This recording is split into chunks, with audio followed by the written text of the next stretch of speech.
Or Draymond is not that. You can't if Klay steps out, you can't expect Draymond to start shooting 40% from threes and coming off screens and stuff like that. You're acting like Rodman. Did Rodman take over Pippen's role? Because last time I checked, to start that season, the first 16 games, they were 9-7, and Rodman scored 4 points a game. He didn't take over Pippen's job. How much did Rodman score in that stretch? 4.5 points per game.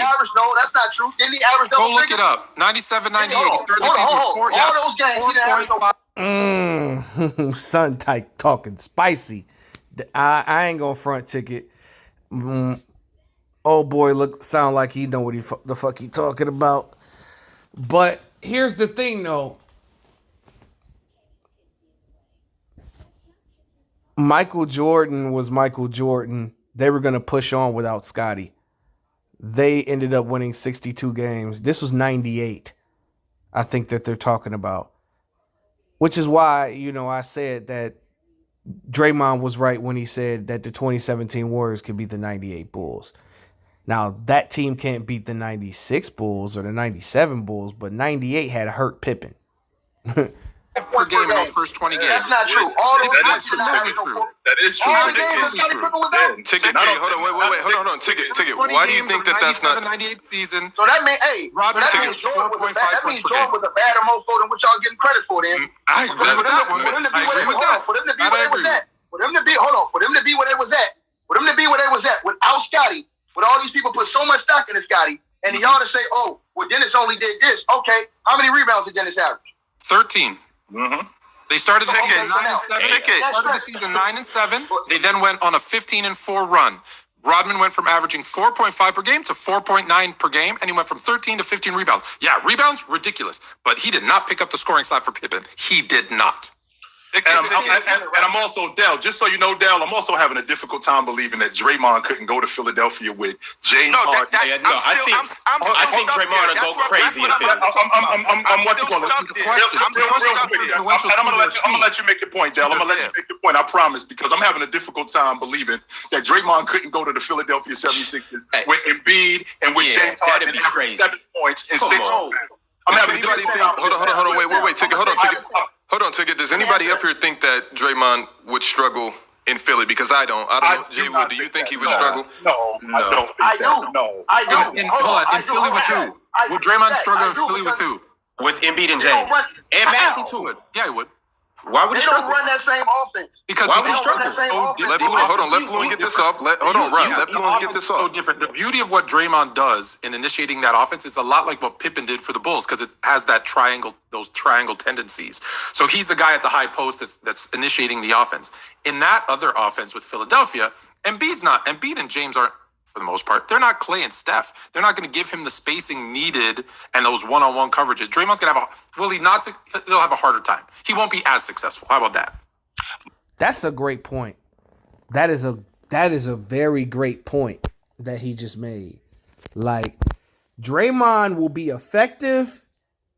He'll probably be more efficient because he's not going to get opportunities to shoot the ball. Like, if it was him and Embiid, Draymond wouldn't be pushing the ball. James Harden would be pushing the ball more than likely because he's playing the point now. And then, Maxey will get some ball handling duties. And then maybe Draymond will get an opportunity to push the ball up the court, like Chuck used to do. You know what I'm saying? But I don't think that he would struggle in Philly. I just think that he'd be another piece. And honestly, if they had a Draymond, that could, elevate them a little bit more. But that's an interesting conversation. Let's get back to it. What you guys are negating is the game of basketball. Yo, Ticket, you and right Draymond after this. Green can play basketball. So Ticket is talking about Dennis Rodman could have go anywhere and be himself. He only went to structured teams. So it looked like he was elevated. He went to a Spurs team with Pop. We know what that is. He was on the Pistons with Dumars and Isaiah Thomas, Then he goes to the Bulls. After the Bulls, he goes to the Lakers. If Dennis Rodman goes to not Dennis Rodman, if Draymond Green goes to any team with structure in the NBA, he'll be a very efficient basketball player. Totally disagree. Because he can go to the Spurs. He can go to the Spurs. He'll be efficient. He'll be efficient, but I don't think he'll be as successful. Okay, you're saying we don't need him to shoot. Dennis Rodman can shoot. Hold on. Yes, you do, because the defense is going to sag off for him and make you beat him when they Hold on, Dale. Let Ticket get this off. He's been waiting. Ticket, get it off. The defense is going to double team Embiid. They're going to double team James Harden. They're going to leave him open. Why you bringing up the Sixers? I'm not talking. Why you bringing up Philly? Hold on 1 second. I'm going to ask you a question. You see why I don't like the dude on the bottom? He is so combative. You could just tell that he gets emotional. I mean, Ticket, I know for a fact, like, Ticket won't admit this, but Ticket do be getting emotional sometimes. But this dude on the bottom, but the difference is Ticket is secure with letting his emotions out there. I don't think the dude on the bottom is secure with letting his emotions out. That's just me. He's like, why are you talking about Philly? The subject was changed to Philly. Have you been listening, bro? I don't like the guy on the bottom. I'm sorry. Because I'm about to eat for you right now. If you have him and Joel Embiid on the same court, how the hell is he going to play on the outside and Joel Embiid is going to play on the inside if he can't shoot? So Draymond Green is. No, you don't. You're creating an offense to make sense for yourself. Hold on. Listen to what I'm saying, though. That means you would eliminate Joel Embiid. You know why? Because if you put Joel Embiid in the post and play a hollow with Draymond Green, it's just gonna bite down on Joel. Let me ask you a question. We're about to move on, so get this off. Hold on. Before Joel Embiid got hurt the last year, I think what's the name was his. Who was the MVP before he got hurt the last 2 years to you? Joel Embiid? No, Giannis won the MVP, right? No. Now this year, not this. Jokic would have back-to-back. But you said on the last show you think Joel Embiid would have 2 MVPs if he didn't get hurt. I didn't say that. I said that I thought Joel Embiid should have won the MVP this year. And last year before he got hurt, I think Joel would have won. Giannis. I thought it should have been Giannis. Instead of Joker. I think Giannis should have won it the last 2 years. Okay, whatever. I thought you meant the year before, because before Joel Embiid got hurt last year, Joker first MVP. You remember that one? You remember Joker first MVP? Yes. Embiid was playing at an MVP level. Yes or no? Correct. You can say so. Okay, who was his point guard? Bro, you're not. Who was his point guard? Bro, what does that matter when I'm just answer the question? Who was his point guard when he was playing at an MVP? Yo, bro, again, you don't have to yell to get your point, my nigga. God damn, this nigga energy is so negative, bro. This nigga crying, bro. Who was his point guard? Who was his point guard?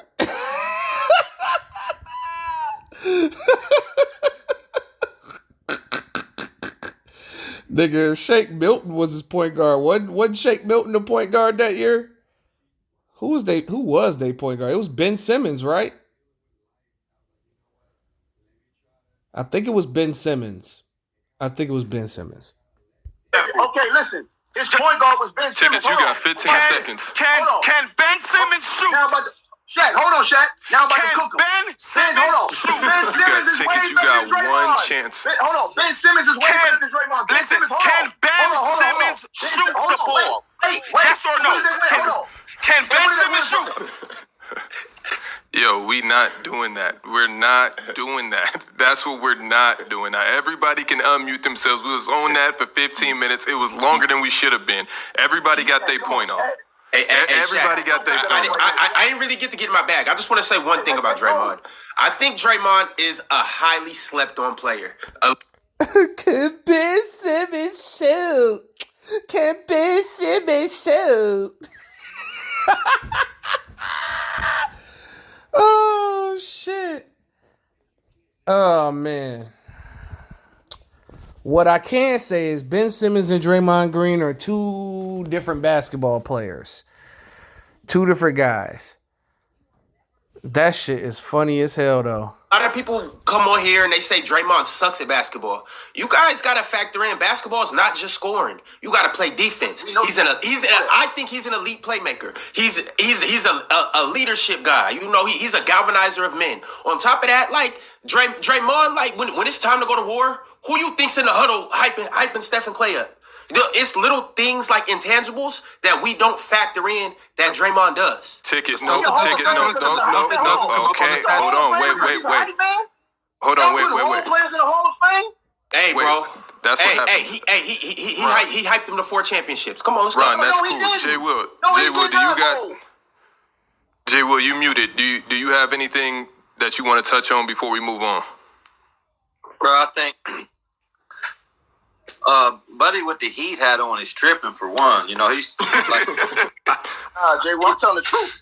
No, you might be telling the truth, but you don't really understand. You think, man, ain't nobody running the motherfucking high-low nowadays in the NBA. Okay, let's get that out of the way. And two, you think Draymond? It ain't just Draymond Green's game, bro. His game is based off Clay and Steph Curry moving without the ball. All that shit comes in the focus. I agree with you. No, I agree with you. You gotta relax. You don't have your shine. You had your shine already. Look, you don't really understand the game of basketball too well, like come from a player standpoint. I don't know. I played for 15 years. I feel you got to play for 15 years, but you didn't really learn how to play the game the right way in those. First of all, I came up under Ben Wallace and Charles Oakley. I know the game. Ticket. I came up with some of the realest OGs in the game. Ben Wallace and Charles Oakley couldn't hit sand if they fell off a camel either, just like the other two we talked about. Ben Wallace in the Hall of Fame. I know, and that's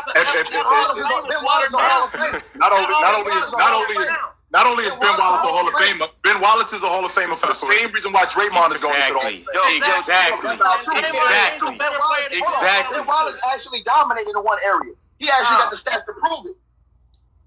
Golden State don't win the championships without Draymond Green. Jay Will, all I'm saying is, bro, is y'all overcounting this. Wait. Don't win a championship. I say they can win a championship or 2, but not 4. Wait. Rewind. Jay Will, one more time for the people in the cheap seats. I don't think they heard you in the back. I said the Warriors ain't getting those chips without Draymond Green. Do you fight that? Do you fight that ticket? Do you fight that? Yes. Okay. Of course he Let's was. go, Shaq. Then Shaq, we can move on. Even Jay Will can't make it more fluid. Hold on. Y'all don't think you can put any power forward in Draymond's place in the Warriors win those chips? Now you can, but the person you got to replace him with is a great player, though. You can't just put anybody in that system and it works. Player. Yes. Hey, he got a point. Oh boy with the dreads. I just said this. It's just like, okay, well, you got a guy who fits your system well and you replace him with a player that needs the ball more. It could shift the offense a little bit more. Yes, your team will be better on paper. And yes, you can possibly win a championship, but it'll be harder. Man, y'all dudes, man.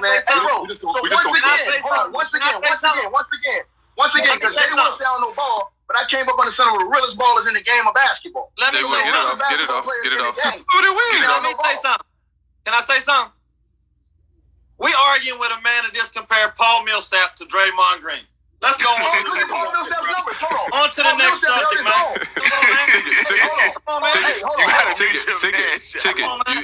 Ticket. This is Ticket. I want you here. Everybody wants you here. But like the flexing, like for everybody, but everybody knows everybody. You're not gonna lie. You're not gonna make a role player be in the Hall of Fame, bro. It's not gonna happen like that, man. Can we move on? What was Ben Wallace? Exactly.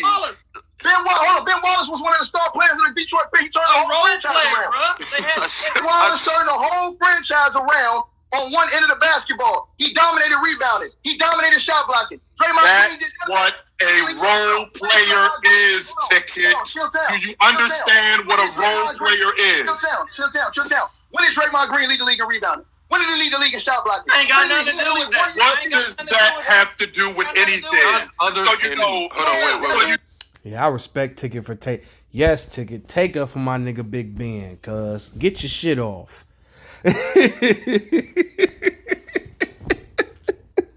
I love this nigga, man. Take up for my nigga Ben, man. Let these niggas know, man.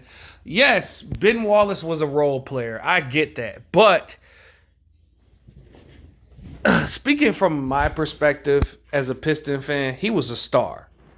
Regardless of what, he wasn't a superstar. He was a star here because he was a very popular player. Not because he put up these gaudy numbers, but he definitely was leading the league in rebounds, blocks, and then was top 5 in steals.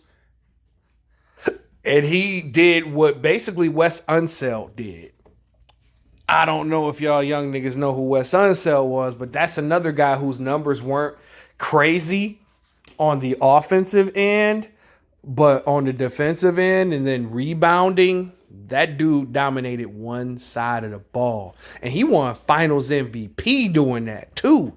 You know, Elvin Hayes was averaging like 22 and 12, but Wes Unseld won that Finals MVP. Now, yes, Chauncey won Finals MVP. We get that shit, bro.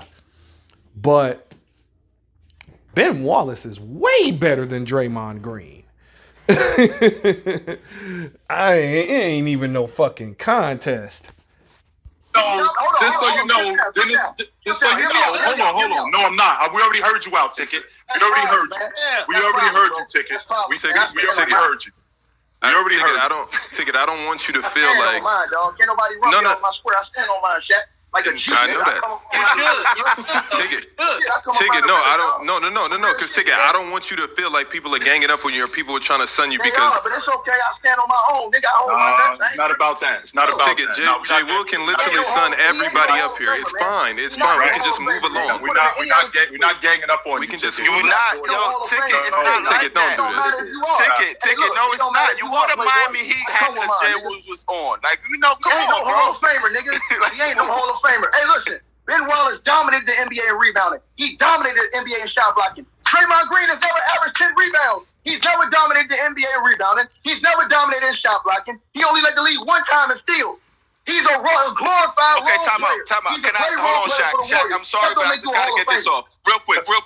Andre Drummond led the league in rebounding, right? What is he dominating? What is he dominating? But did he change? Hold on. Did he change the whole culture of the Detroit Pistons like Ben Wallace? He didn't have the players. It's not about one person. What are you talking about? Ticket. You're getting caught up. You're getting caught up in one thing. Hold on.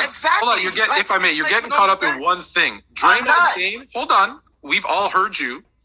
Draymond's game isn't about dominating and rebounding or dominating in one thing. It's all the things he does. It's Swiss Army knife. That makes you winning. It's about winning. Hold on. It's initiating the offense. It's passing. It's getting people in the. Now here's the thing.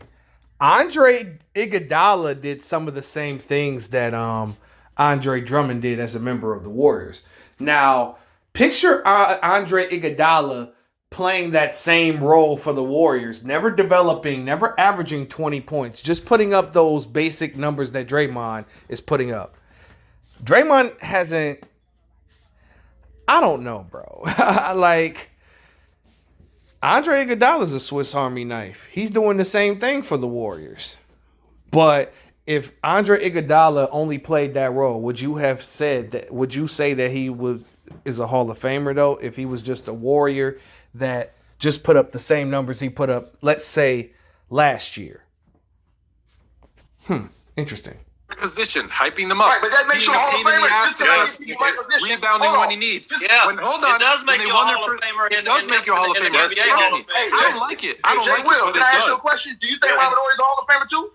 That has nothing. Robert Horry has nothing to do with it. That's not a comparison. I just asked Jay Will. I just asked Jay Will. I just asked Jay Will. Do we think Robert Horry a Hall of Famer? I just told you, no. No, and no one thinks Robert Horry is a Hall of Famer. Nobody up here does all those things that are tangible and intangible. So if you look at his stats, you're going to be fooled into thinking he's not as influential, which was the question that I think everyone forgot, towards his team. That's what makes him so good for his team. He does everything they need him to do. And that's why he's so important and influential to his team. If you think I disagree. If you think Dennis fair Rodman, enough, we can disagree, but Yeah, right. If you think Dennis Rodman's more influential to the Bulls team or whatever team than Draymond is to the Warriors, then you also think probably Paul Millsap's all-star. But Jay Will. Come on, dog. What I'm saying is this. Jay Will, Paul Millsap was an all-star for 4 years, as Ticket pointed out, though. You must think Paul Millsap's an all-star. Man, this motherfucker sound like Calvin Candy. I've been fooled like a motherfucker. I used to love Jay Will too, but this nigga is sounding like Calvin Candy. He sound like he running the slave plantation with that country ass accent. Boy, I say boy. Listen here, you must think that Paul Millsap's an all-star, nigger. Think those teams winning without Dennis Rodman production? Yeah, they got. Yeah, they did it before with Horace Grant. That was my point. All the teams. I'm saying, do you think the Pistons win all Ticket, of those we're about to move on. I promise you. We're about to move on. We got 7 people up. We got 700 people in here. Let's please get the likes up. Ticket, I have a question for you. And hopefully you got me on 100 high. And we just getting warmed up. Wait, we just getting warmed up. Y'all know that. Ain't number love. I ain't got number love for Jay Will and them. We just talking basketball. That's it. Get the likes up. It's just getting going today, people. Let's get it going. That's all this is. Really quickly, I would like to know and this is a quick topic, between Manu Ginobili and Klay Thompson, who would you rather want for your franchise, and or who do you feel like did more for their franchise? And Ron, we'll start with you, and then we'll go Jay Will. I love Klay. Klay's a bad motherfucker. But give me Manu Ginobili 8 out of the 7 days of the week. Underrated defender, underrated scorer, underrated distributor, underrated basketball player in general. Manu was a killer. Klay's a killer. He's a knockdown, probably second or third best shooter of all time. But Manu just really... Hell no, not second best shooter of all time, but get your shit off. Got to it in so many different ways that it was... I really don't think it's close. I think Manu's a much better basketball player than Klay. Jay Will. Man, that's a tough question, but you pose it as an owner as opposed to a player. If I'm on the same team, I'm taking Klay as the way I play. I'm trying to, because he can shoot the ball. You know what I mean? Manu more so wants the ball in his hands, but as an owner, as an organization, things like that, I'd probably take Manu too. He just brings so much to the game. He brings so much to the team, and plus he's gonna sell tickets. So I gotta hire Manu. Fluent. I love how Jay Will says I want Klay on my team because he's a passer. See, I'm a shooter. I don't want Klay on my team. I want those shots. And the thing about Manu, I think he's a more well-rounded. Me and Jay Will would be fine. He'd pass me ball, I'll shoot it every time. Manu is a guy that took a role. He could have been a starter on 29 other teams. For real. And he came off the bench because that was what was best for the team. So a guy that can do everything and is okay taking a role that is helpful for the team. Klay's probably the better individual shooter. Not better. For sure, he's the better shooter. But I think Manu does more. I take Manu as a GM. I'm taking Manu. Bill? I'm taking Klay. I'm taking Klay. Go ahead, I'm sorry. I'm taking Ginobili. And Ticket, who you taking? Klay Thompson, because he plays both ends of the court. Before the injury, he was an elite defender too. You got to take that into account. You got to take that into effect. Klay Thompson was taking all of the tough assignments if Iggy wasn't on the court. Klay was guarding all of the tough wings, and he was the one coming up big in all those series. Every time the Warriors were down and out, it was Klay Thompson coming up here giving you 35, 40 every single time, plus playing elite defense on the wing before the injury. So that's the reason why I picked, Klay slightly over Ginobili. But Manu slept on defense and as a shooter, though. We're not going to sit here and act like Manu didn't have a burner. And on top of that, let's not act like Manu has some of the best hands I've ever seen. Yeah, and not only that, there's no way you playing for Pop if you only play on one side of the basketball. You have to play defense. This is a very good question, to be honest with y'all. Me personally, I don't know, bro, because I used to hate Manu Ginobili. I couldn't stand Manu Ginobili. Now, if we're ranking them on an all-time list, I'm taking Klay on the all-time list. We ranking them like basketball player to basketball player, then it's Clay. But asking me who I'd rather have, I'm taking Ginobili because I seen Ginobili like do things with that two-step. I used to think that was traveling like a motherfucker. I couldn't stand Manu Ginobili. But my man saying that Ginobili played defense, I don't know about that. Manu Ginobili playing defense, that shit funny as hell to me. Now, I'm not saying that he was like, a liability. I'm saying that he acted like Manu played better defense than Clay, which is false. But who would I rather have on my team? Manu. I'd rather have Manu, bro. I mean, Klay Thompson's an all-time great shooter. He a top 5 shooter, not a top 2 shooter like he thinks. But Klay is better than Ginobili all time. Who I'd rather have is Ginobili because, like my man said, Ginobili is a killer. Like, I done seen this nigga take Kobe 6 minutes in the yard. You know what I'm saying? Like, I done seen this nigga beat all kinds of niggas. This nigga was... Man, I hated that nigga. I hated that motherfucker. I couldn't stand that nigga. Even when he retired, like, I had an Instagram post like, I respect you, nigga, but I could not stand you. Dear Manu, I wrote you, but you still ain't calling.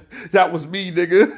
That's number one. Number two, when I think about Manu Ginobili at his peak, I mean, can we forget that, that team that he was on in Argentina, they did win the gold medal in the Olympics, and he was the leader on that team. Facts. So we know Manu Ginobili as a leader. Not only do we know Manu Ginobili as a leader, we also know him as a role player too, and how impactful he is on that San Antonio Spurs team. When we talk about a left-handed player who has one of the better transition games in the game, in the history of the game. Crazy. When I think about Clay in terms of his ability to shoot the basketball, his ability to defend.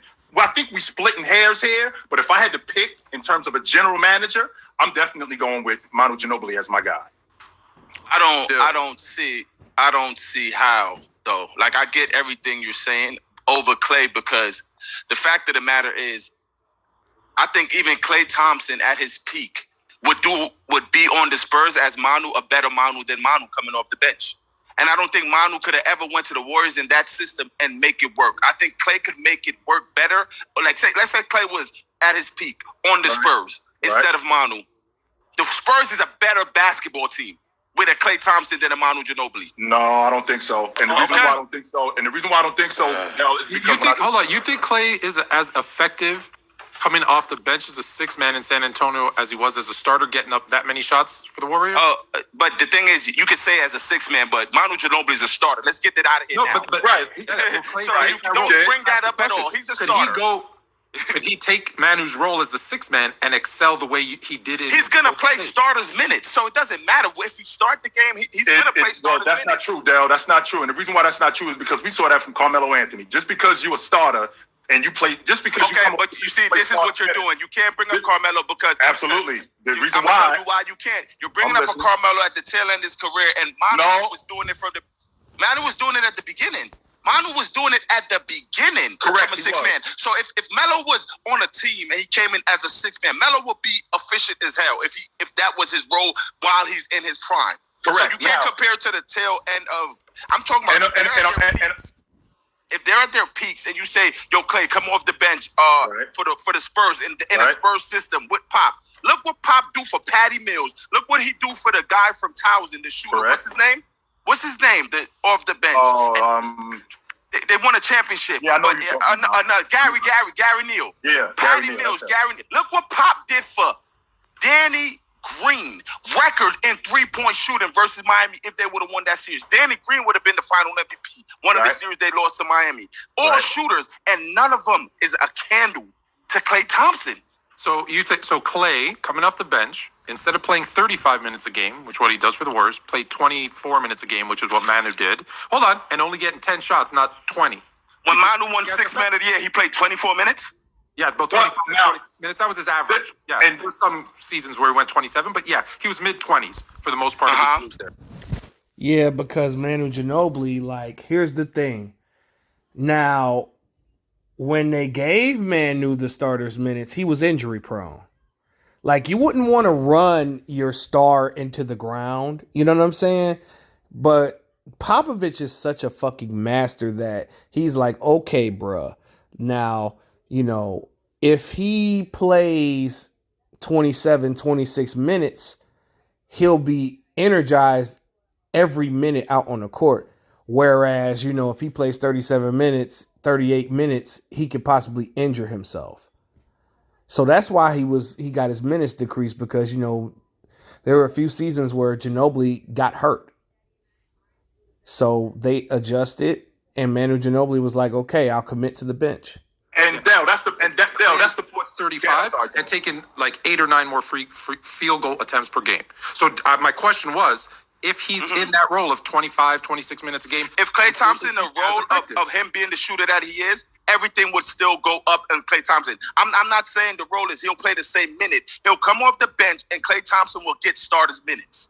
That's what he'll get. And that's the point that I was making to you, Dell, because we're talking about Carmelo Anthony and we're talking about playing starter minutes, right? And I don't mean at the tail end of his career. I'm talking about in his prime where he would be playing 30, 35 minutes a game, just like Ginobili was doing. But what I'm looking at when I look at Manu Ginobili on that Warriors team, I look at the dynamics that they don't have. Not only do they not have a guy who can get inside the teeth of the defense like what Draymond is doing, add Draymond, except we got a scorer and a playmaker, a better scorer and a playmaker. I think he would be even better on that Golden State Warrior team, because not only does he stretch the defense because he could shoot the long ball, but he could also get into the teeth of the defense and make more plays for guys like Steph Curry, make more plays for guys like Draymond Green, make more plays for guys like the big guy Easy, make more plays for those guys, only except Klay.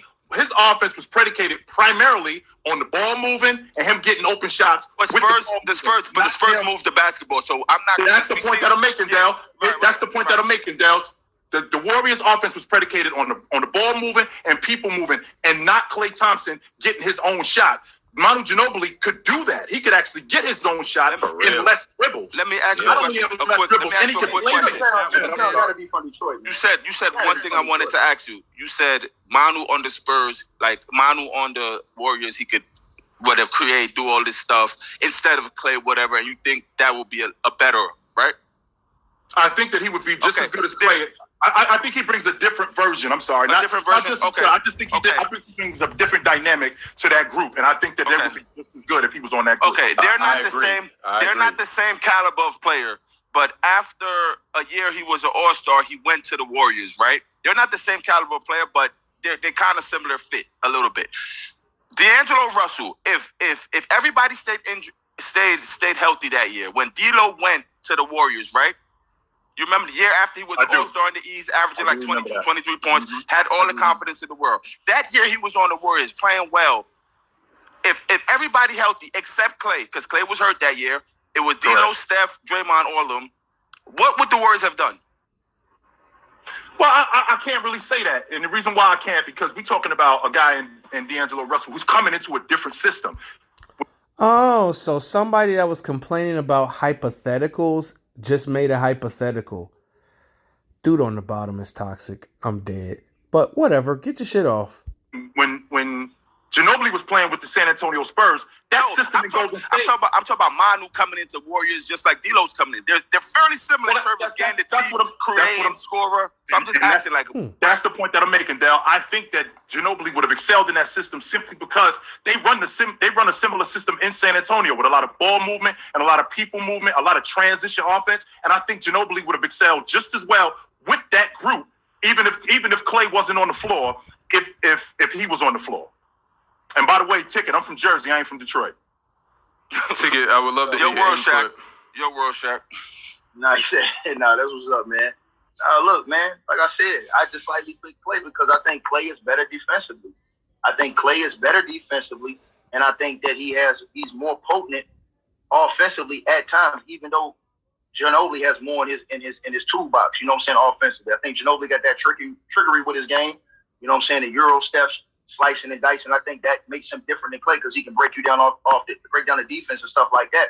But I think that Klay gives you the same amount of production, just, doing a couple of things. You understand what I'm saying? Coming out screens, hitting no shots, and then just coming out. I just think that the momentum of Klay Thompson, look, I mean, he comes back, they instantly won a championship. He didn't play great. just his presence. When he was out, the whole team struggled. He comes back, they won a championship. I mean, to me, it's just you know, it's self-explanatory. But I have him slightly above him just because of the defense. I think he's a better defensive player than Manu Ginobili. Jay Will, what do you feel like? Because I know you played with Peja Stojakovic. What do you think he would do in this era? I mean, I think he would do his thing. You know, he's 6'9" shooter that can shoot the way he can from deep.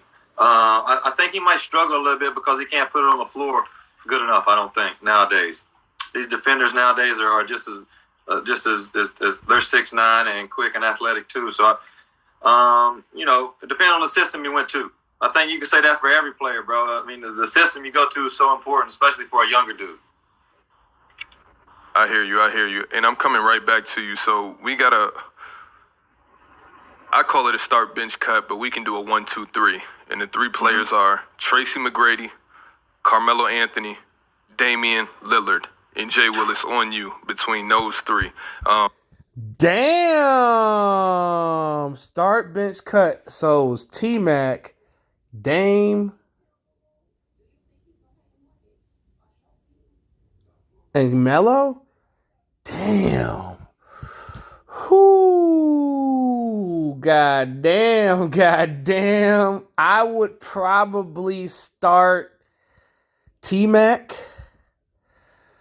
I'd probably start T-Mac, bench Melo, cut Dame. And Dame my favorite player right now. But that would be my list. I'd definitely start T-Mac though.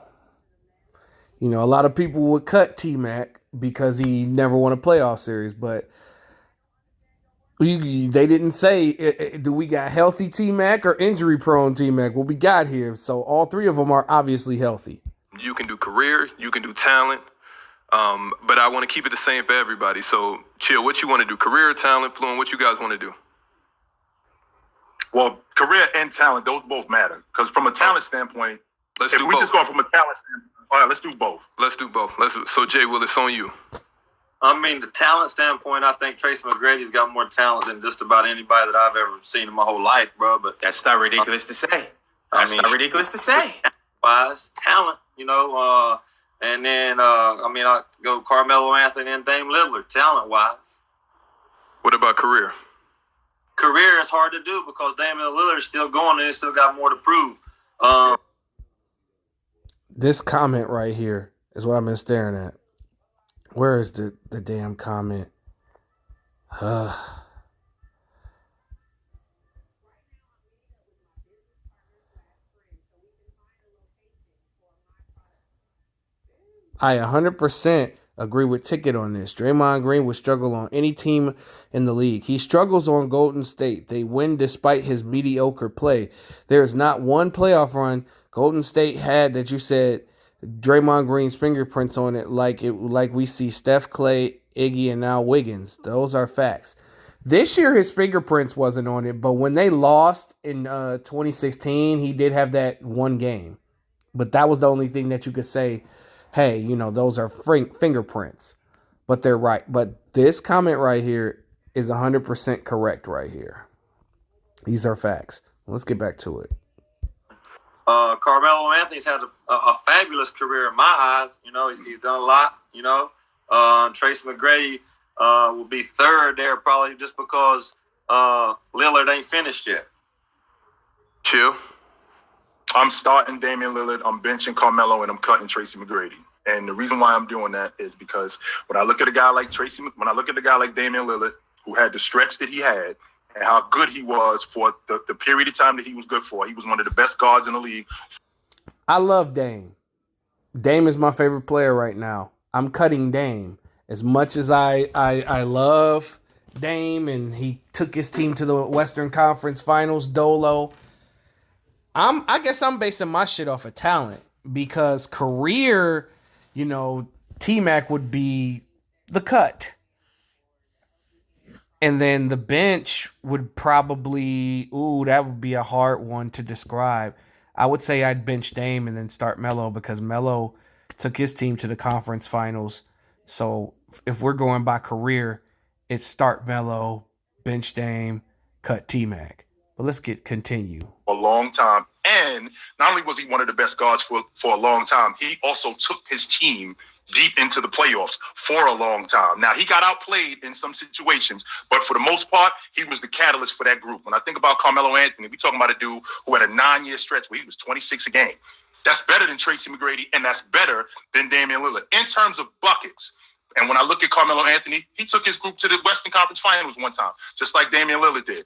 But when I look at Tracy McGrady, I look at a guy who, with his group, the fact that he was never really able to transfer that from the regular season to the playoffs. I mean, they had that Detroit Piston team down 3-1 in 2003, and they came back and beat them. And there was no reason for that. And I can't listen to the logic of Tracy McGrady being, his injuries. I mean, Tracy McGrady had a 4-year stretch in Orlando where he averaged 75 games. He had a 4-year stretch in Houston where he averaged 65 games. So he played more than he was hurt. Everybody is hurt. Damn. Now, in terms from a talent standpoint, I think Tracy McGrady is at the top of the list. No question about that. But when I hear talent, Shaq, what I hear is I just hear basketball player. And I've seen better basketball players get outplayed. So I can't go just with the talent. But chill though. I'm listening. Dame ain't done nothing. Melo didn't do nothing. So you can't say that same thing about T-Mac when the dudes that you're comparing them with, they never led their team through the playoffs like Dirk did on a miraculous run, or just put the team on their back and go through the playoffs like that. That's not true. That's not true. Dame and Melo both took theirs to the conference finals. To the Western Conference. That's where I was going. But they did it for 1 year though, and it's like. Right, and Tracy McGrady never did it. No, but that's amazing. But I'm not gonna put those two on a pedestal because of that, though. That's exactly what I'm gonna do. Go ahead. I'm sorry. No, I was saying he's saying that, but the dudes that he praised in his era will have the same resume if they weren't stacking the deck. If they weren't out here picking their teams and stacking the deck, they would have had the same. They would have been the same way as Carmelo Anthony and as Tracy McGrady. And I'm talking about LeBron, and I'm talking about KD and them dudes. And I'm just being honest. Sadly, if them dudes was not picking their teams, if they was not picking their teams and cheating the system, they'd be the same way.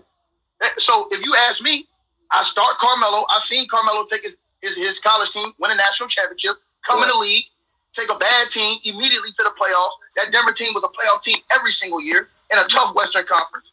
They were going against all the killers in the West when he came in the league. Him, Tony, Manu in their prime, all those dudes. T-Mac was an underachiever. He came in.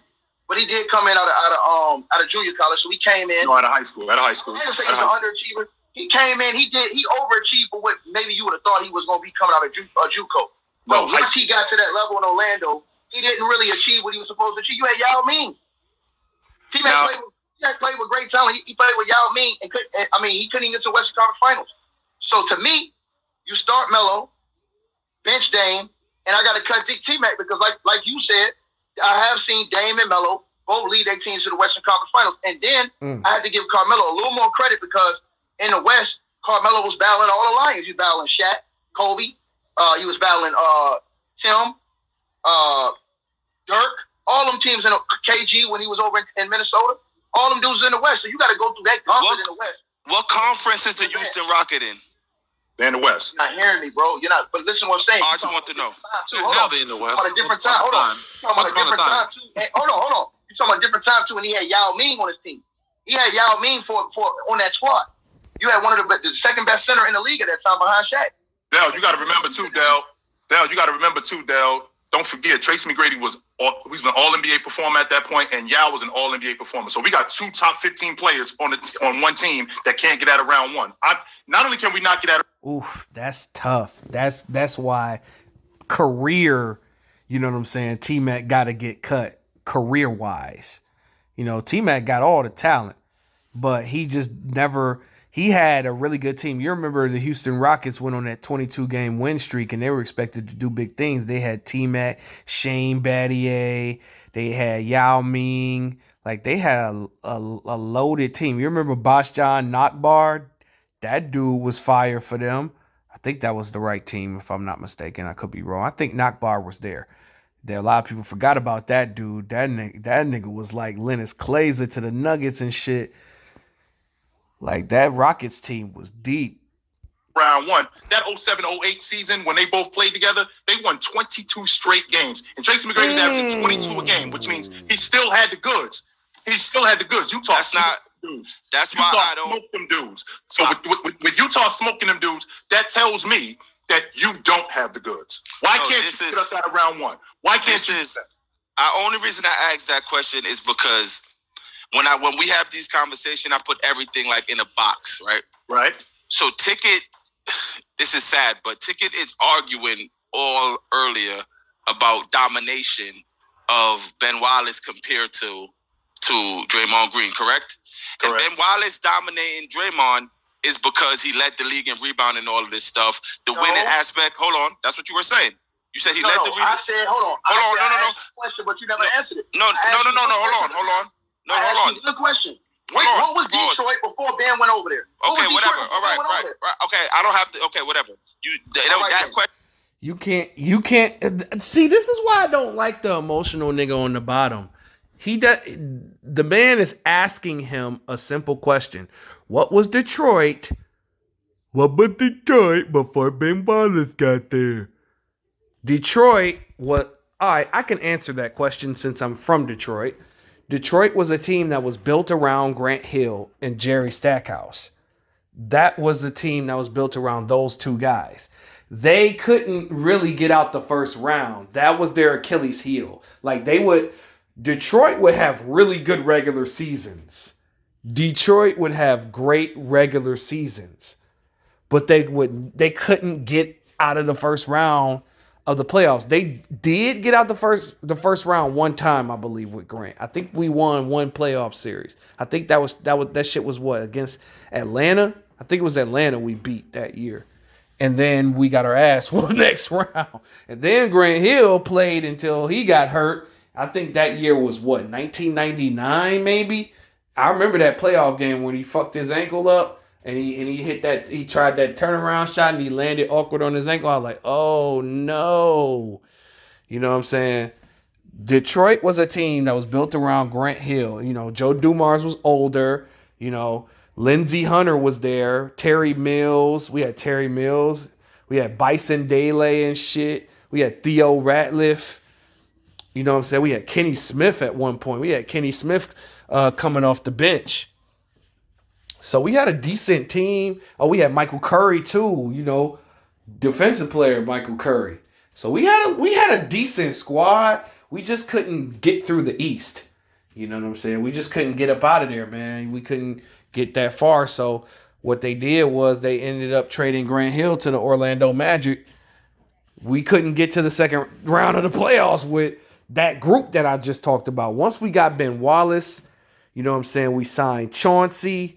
We signed Rip Hamilton. We basically retooled and rebuilt our team. You know what I'm saying? We retooled, we rebuilt, we built through free agency, and we ended up building a championship contender. That's what Detroit was before Ben Wallace. Detroit was a team built around Jerry Stackhouse and Grant Hill. And we couldn't get to the conference finals and to the second round of the playoffs consistently. We were like the Utah Jazz, like with Donovan Mitchell and Rudy Gobert. We were that. We just had two different types of star players. That's all. It doesn't matter in what. Question. Remember, you don't want to answer that question. Okay, I'm not asking you a question. I'm not debate. I'm just listening. These are your point, as you were saying. You were brought. How many times did Draymond Green lead the league in rebounding compared to Ben Wallace? Those are the things you were saying. And as to why, whatever. Not the fact that Draymond got 4 rings with the Warriors or none of that. That the winning part aspect didn't come into play when it comes to that too. Now you're negating Tracy McGrady for not getting out of the first round, which is all warranted. Believe me. But why are you not giving him credit for the word domination of leading the league in scoring, being an all-NBA player and all this stuff? Why is he not getting that same energy? Because if it didn't relate to winning, what does it mean? It means if you got stats and it doesn't relate to winning at the highest level, it means nothing to me. Okay, it means nothing. Bingo. The greatest players in the history of the game will tell you. Bingo. There you go. Bingo. You are 100% correct. So who led? The Detroit Pistons were going to the Eastern Conference Finals every year when Ben Wallace dominated. Every year? What? He didn't have Stephen. Hold on. Okay. He didn't have Stephen Clay. Now you're bringing the context. There it is. So forget it now. It's over. It's over. It's over. Cut the cap. It's over. It's over. Cap, now you bring the context in it. 100% accurate, but okay. Now they went to 6 straight Eastern Conference Championship Finals, right? 6 straight. It wasn't just because of Ben Wallace. Hold on. The Pistons won 42 games. Ben Wallace comes on his first year. Ben Wallace comes on his first year with the Pistons. How many games they win? 32. It's not till they start adding other pieces that the Pistons start getting. Whoa. White boy got a point. See, this is what I just got through explaining. We traded Grant Hill for Ben Wallace. We ended up getting Chauncey Billups. We ended up getting Rip Hamilton. We add Bob Sura. We pick up Corliss. You know what I'm saying? We draft Tayshaun Prince. You know what I'm saying? Then the year we won a championship, we ended up flipping Bob Sura, John Barry, and all them niggas for Rasheed. And the rest is history. Hold on, Ticket. You completely leaving out the fact that their entire starting five. Completely. This is not a conversation. Shaq, let's go. Hey, Shaq, let's go. We're talking about their entire made the All-Star team. You ask Chauncey, you ask Rip, you ask any of them dudes on that team, they'll tell you Ben changed the whole squad. Ben was instrumental. Ben was instrumental. There before them, they were 40. Before Ben got there, they won 42 games. Ben's first season with Jerry Stackhouse, they won 32. Then they start making changes, and the team gets better. So it wasn't just Ben's arrival. To answer your question, it was, man. Hey, man, they went to Tracy is the most talented. Dame is number 6 straight Eastern Conference championships with Ben Wallace, without no other Hall of Famers on that team. Hold on, Shaq. Who made the Hall of Fame? Y'all are talking about Draymond Green with 2 other Hall of Famers and 2 of those years in KD. Mm-hmm. When we talk about Ben Wallace, he was the only one that made the Hall of Fame out of all those dudes. At the cap. 6 straight Eastern Conference championships. Ticket, I hear you, but we talking about Rasheed. We talking about Rasheed. We talking about Big Shot. We talking about Big Shot. We talking about Rasheed, bro. We talking about Rip Hamilton. Come on. Nah, but he had a great team around him, though. Do you think Rick Hamilton's Hall of Fame? If Ben Wallace is, Rip Hamilton is. If Ben Wallace is a Hall of Famer, then Rip Hamilton is. There go Calvin Candy again. There go that skull from Killer Instinct again. Like I cannot believe this video is exposed. Like I don't like none of Jason Williams' takes on basketball. Like, yeah, you played, nigga, but that don't mean that you know everything just because you played. You know what I'm saying? Even as a fan, even as a nigga like me that doesn't necessarily play organized basketball, doesn't play college, but I'm a you know, I watch the games. You know what I'm saying? I know the players. I might not know everything about what they average to the fucking T, but what I do know is I know my shit. Okay? And this nigga Jason Williams is disrespectful to Big Ben Wallace. First off, if Big Ben Wallace is the Rip Hamilton is Rip Hamilton a Hall of Famer currently? No. Is Chauncey Billups a Hall of Famer currently? No. Is Tayshaun Prince Hall of Famer currently? No. Is Lindsey Hunter a Hall of Famer? No. So Ticket is right. Ben Wallace is the only Hall of Famer. You want to know why? Because of his impact on the defensive end. You know what I'm saying? His impact. Ben Wallace was proof that numbers don't always tell all of the story. Some numbers tell the story, some numbers don't. But Ben Wallace was out of our starting 5, he was the most popular player. And like I told you before, if you go look up Wes Unseld's numbers, they're not that great. But Wes Unseld's impact on the defensive end and him rebounding and shot blocking and being a big bruiser got him to the Hall of Fame because of his impact alone.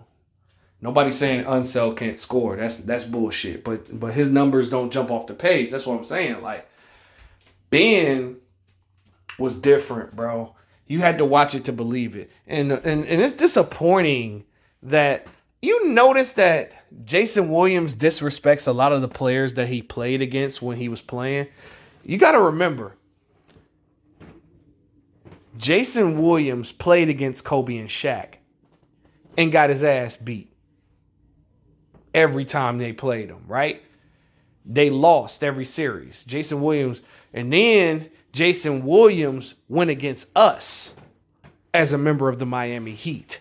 So it's a lot of hostility. It's a lot of hate in this horde. Calvin Candy. But let's continue. Yes. I think Rasheed should be. I think Rasheed should be. Is Y'all don't. Chauncey Billups is absolutely. Chauncey Billups is a Hall of Famer. Chauncey Billups is a Hall of Famer, no doubt about it. Hold on, ticket. Hold on. Ticket. Hold on.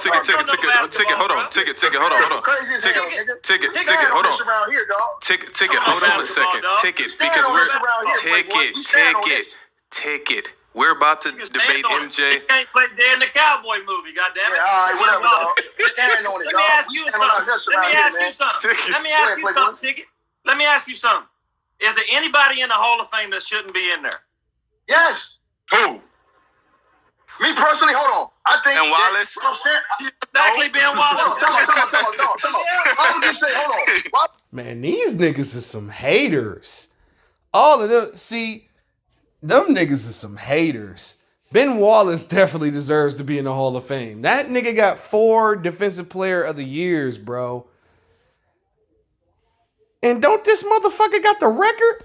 Hold on, man. Let me look this shit up, B. Let me look up this shit just to make sure.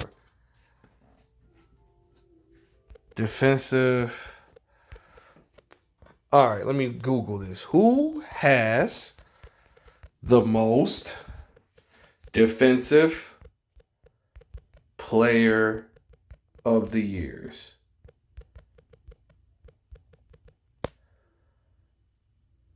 Dikembe Mutombo and Ben Wallace have each won the award 4 times, ladies and gentlemen.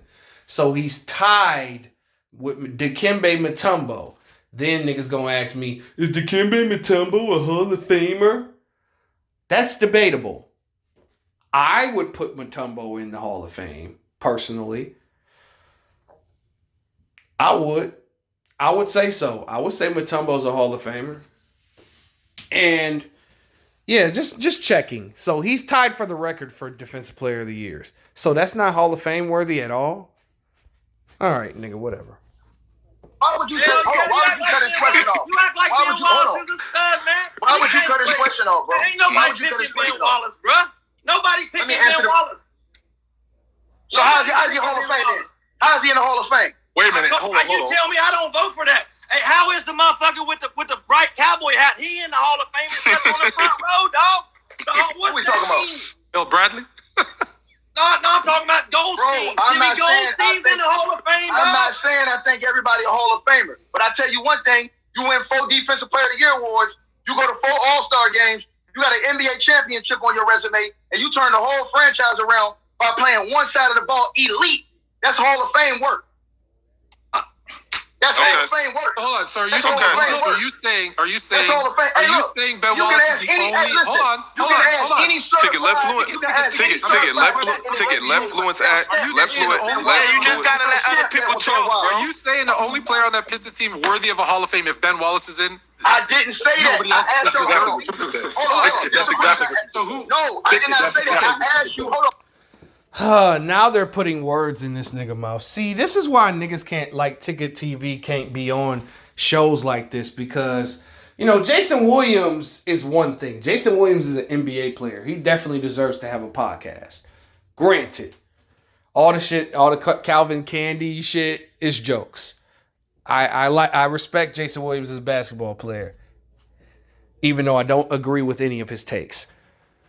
But, however, nobody said that Chauncey didn't deserve to be a Hall of Famer. I think he deserves to be there, but I wouldn't say, like, off the rip he's a Hall of Famer. But then again, I think his impact on every team that he's been on, you know, since he went to Detroit, you know what I'm saying? I think that's worthy of a look. I mean, the dude got a Finals MVP also. So I think that Chauncey should definitely be a Hall of Famer. But here's the thing. He's not right now.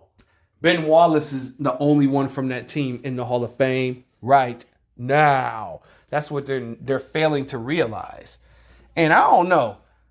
A lot of these niggas clearly did not watch Ben Wallace play basketball. I'm convinced. Me being from here, I got to see it up close and personal, nigga. I got that motherfucker. I got to see that motherfucking gong ring out there. Gong. Every time that nigga got a rebound. Gong. Every time that nigga got a block. Gong. Every time he got a steal. Gong. Every time he got a dunk. You know what I'm saying? And then also, he was the leader of our team as well. And not to mention, did y'all know? I mean, a lot of people know this already. Kendrick Perkins brought this up. Somebody who I do not respect at all made a respectable point about the Pistons. They have the best defense of the shot clock era. They played the best defense since the shot clock era. We had some of the best defense. We was holding motherfuckers to 70 points, 69 points. I seen this shit. And a major reason because of this was Ben Wallace, because he played interior and perimeter defense as well. Perimeter, which he was not given credit for. So on that Pistons, who should be in the Hall of Fame? I asked you who else was a Hall of Famer because I'm trying to make the point that Draymond Green was playing with a lot of Hall of Famers. Ben Wallace, he made his own way, undrafted. Took over the NBA one side of the court. You know why he was able to do that? Do you know why he was able to do that, much like Dennis Rodman? Nuts and guts. Because he had a bunch of other players around him who did the other stuff. That's not true. That's not true. Everybody got nuts. Ben Wallace, hold on. If Ben Wallace is your number one offensive option, you're losing 82 games. I didn't say that. Come on. I didn't say that. I said he changed the ball, dominated on one half of the basketball. One half of the ball. Yeah. But look though. Let's not act like Draymond doesn't have that same type of impact for the Warriors. So I asked you a question. Hold on. That's a goddamn lie. Hold on. I know this nigga ain't say Draymond Green has the same impact as Ben Wallace. No nigga. No nigga. No nigga. No nigga. No, he does not. Because they do two different things. Draymond Green did not play Ben Wallace level defense. And then another question. If Draymond had the same impact as Ben Wallace, right? Wouldn't the Warriors be the best defense in the league every year? Because what I recall is the Pistons were the best defensive team in the league at least one time. Like, come on, man. This is ridiculous. These niggas some haters. I ain't gonna hold you. And they clearly did not see the Detroit Pistons play basketball. Let's not act like that's not the case. But you didn't answer the question I asked you. What's the question? You asked Dale. You ain't asked me. Hold on. Why when he had another Hall of Famer on the team? What happened those 2 years with Draymond? When Klay Thompson was hurt? When he had another Hall of Famer? What happened? Okay, but if Rasheed would have got hurt, they wouldn't have went to an Eastern Conference Finals. Yo, Ticket. If Chauncey Billups would have got hurt, they wouldn't have. Whoa. We didn't have Rasheed in 2003. But guess who was in the conference finals, though? Us. We didn't have Ben Wallace in 2007. We made the conference finals. You know what I'm saying? But the East was weak by then. The East wasn't as competitive as it once was, though. I'm just saying, like, our team was a really good team. But, however, though, were we able to make it? We made back-to-back finals in 2004 and 2005 with Ben Wallace there, though. But in 2006 in 2007 and 2008, yes, we made the Eastern Conference Finals, but we never made it back to another finals without Ben Wallace. That's the impact right there. That's the difference that he made on that side of the ball. Our defense, we changed coaches. We went from a defensive-minded coach and Larry Brown to Flip Saunders, who was more offensive-minded. And Ben couldn't fit Flip Saunders' system offensively. So that's why Ben ended up leaving, even though we could have paid him $5 million more to come back. It's one championship. Hold on. Ticket, real quick, and I just want to know this question for real. I don't know. I do know, but I want you to answer it. Who drafted Ben Wallace? The Wizards got Ben. He was undrafted. The Wizards picked him up. And nobody Okay, hold on. Time out. Okay, nobody drafted him. His rookie year, before he got to Detroit Pistons, before he got to the Pistons, who was he? Where was he? Before he got to Detroit? He was in Orlando. Doing what? Helping turn the Orlando Magic team around. Tracy McGrady. Can you tell me? Hold on.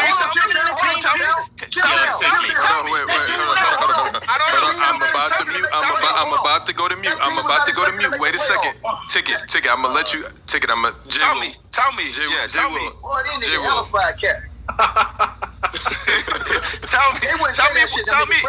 Ben Wallace stats. Any real nigga in the league, any real superstar in the league, you go ask LeBron, Mike, all them niggas about Ben Wallace. They'll tell you what it is. Nobody is questioning. Let's ask Jay. Hold on. Wait. Let's ask Jay.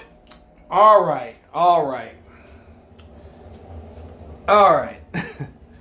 Ben Wallace was just a regular ass shot blocker on the Magic. That's it. He was just a shot blocker coming off the bench. Because remember, the starting lineup for that team was Darrell Armstrong. I remember this off the top. You see screen right here. I remember the squad. Darrell Armstrong, Tracy McGrady, Grant Hill, Pat Garrity, and Tony Battie. Ben Wallace came off the bench.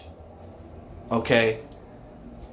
From a technical standpoint, I take that back. It was a different small forward. My bad, guys. This is because Ben was swapped for Grant Hill and Chucky Atkins. My bad. But he wasn't doing anything. He was a backup center. It was another small forward starting. Gordon Giracek. That's the kid's name. Giracek. It was Armstrong, T-Mac, Giracek, Battie, and Pat Garrity. That was their lineup. And then they traded Grant Hill for Ben Wallace and Chucky Atkins. Ben Wallace went to another team that gave him the chance to lead. They put him in position to lead. He wasn't put in position to lead in Orlando. They just looked at him as a shot blocker and nothing more. Ben Wallace definitely changed our culture in Detroit. Going to work, you know what I'm saying? Blue collar basketball. Bad Boys 2.0 flow. You heard? Them niggas don't know what the fuck they talking about when it comes down to Ben. Wait, no, I'm about to mute her. Let's ask Jay Will about Ben Wallace. Jay Will, can I get your final take on Ben Wallace, please? After everything that Ticket just said. Of course, Ben Wallace is a great player. Great human being. Awesome rebounder. Nowhere near as good as Draymond Green. Draymond Green, when people play against the Warriors on that scouting report, Draymond Green's name's listed all down that sumbitch. Ben Wallace's shit ain't even on the board, dog. So wow. Stop. Oh my God. This is horrible, bro. Are you serious? You mean to tell me all the years we were going to the Eastern Conference Finals, teams were told not to drive to the basket, right? Or else Ben Wallace will block that shit. Draymond Green ain't on nobody's scouting report. It's Stephen Clay. And Andrew Wiggins, maybe. Andrew Wiggins is on the scouting reports more than Draymond Green. What did Draymond Green do in the finals, bro? Ain't Steve Kerr benched this nigga in the finals so that they can win win that game 5, if I'm not mistaken? This nigga tripping. So Go ahead, Dale. So your 6 year. Hold on. Your 6 year. Go ahead, Dale. Go ahead. Hold on, Ticket. I got you. Ticket. I got you. I promise. Let Dale get this up. I got you, Ticket. I promise. This is my discrepancy. I don't really do the numbers. If you know me, I don't do the numbers. And you talking all crazy. Ben 6 years, leading all this stuff. So the same Ben Wallace, the player, as a rookie with Washington. You don't have to look. I'll tell you. 4 points, 8 rebounds in Orlando. They won 18 games. You don't have to look. I know. So that's my point. Until he got his help, his all-stars, it elevated his game. That's all we're saying. The same factors you're giving to Ben, you're taking away from Draymond. He was the guy. Hold on, bro. That's all we're saying. You can ask all them. Chill, I got you. Who was with him? You can ask all them cats who was with him. This is how we get to the bottom. This is how people in the NBA look at Draymond the same way. Nobody is disrespecting Ben Wallace. No, nobody is disrespecting Ben Wallace like that. However, when we talk about Ben Wallace as a player, Jay Will, real quick, and I want to move on. Jay Will, real quick. In the 2006 Eastern Conference Championship, what was the scouting report on Ben Wallace? You don't even have to say right there, just right there. You ain't got to say nothing else. I think we're done. Hey, all I'm gonna say this to you: four defensive player of the year award. What's the name one? Right? Can I add something?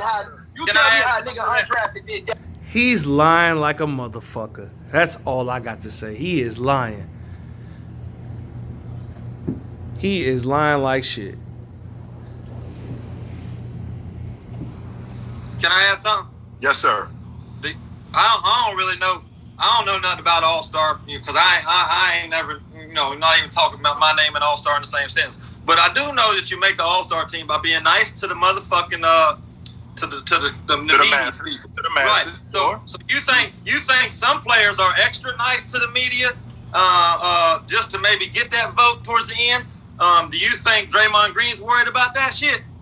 No, I don't think he is. But I mean, I'm just gonna leave it at that. Yeah, he wasn't on the scout. Hold on, but you think that's all I'm asking. That's all I'm asking. Never stole that on nothing. I ain't saying you trick. You acting like we on here saying Ben Wallace wasn't a good basketball player. Exactly. He was one hell of a basketball player, bro. I mean, I would take Ben Wallace on my team every day of the week. That's a fact. That's a fact. Man, y'all niggas lying like shit. The way that y'all talked about him, y'all lying like a motherfucker. What we're not going to do is I'm not going to put Ben Wallace in the same sentence with dudes like Alonzo Mourning, Dwight Howard. I'm not going to put him in the same conversation with them dudes. No. Ticket, I got a question for you though. Chilltown, but I asked you one question, bro. I asked y'all one question. Y'all didn't answer that question. But Ticket, I got a question for you though. Let me answer. Ask me. Klay Thompson didn't play. When was Draymond Green in the 2 years that Klay Thompson was out? The same. Yeah, they still. Yo, look at the time on this bitch, right? It's 56 minutes and 52 seconds. Ticket asked this question at 9 minutes, maybe. I mean, we could go back. Y'all could go back and rewind and all that other good shit, right? But anyway, right? As far as I'm concerned, though, them niggas can't answer the question because you want to know why? Because Draymond Green shot horrible and didn't do nothing. He didn't do anything. My thing was, during that season, I was like, Draymond could average 15, 7, and 15, 8, and 10. He's capable of that. Nobody asking Draymond to be a star player. We're just asking, okay, our guys are down. We need a little bit more production, and we need you to score a little bit more. Today's Ben Wallace was on the Washington Wizards. Wait a minute.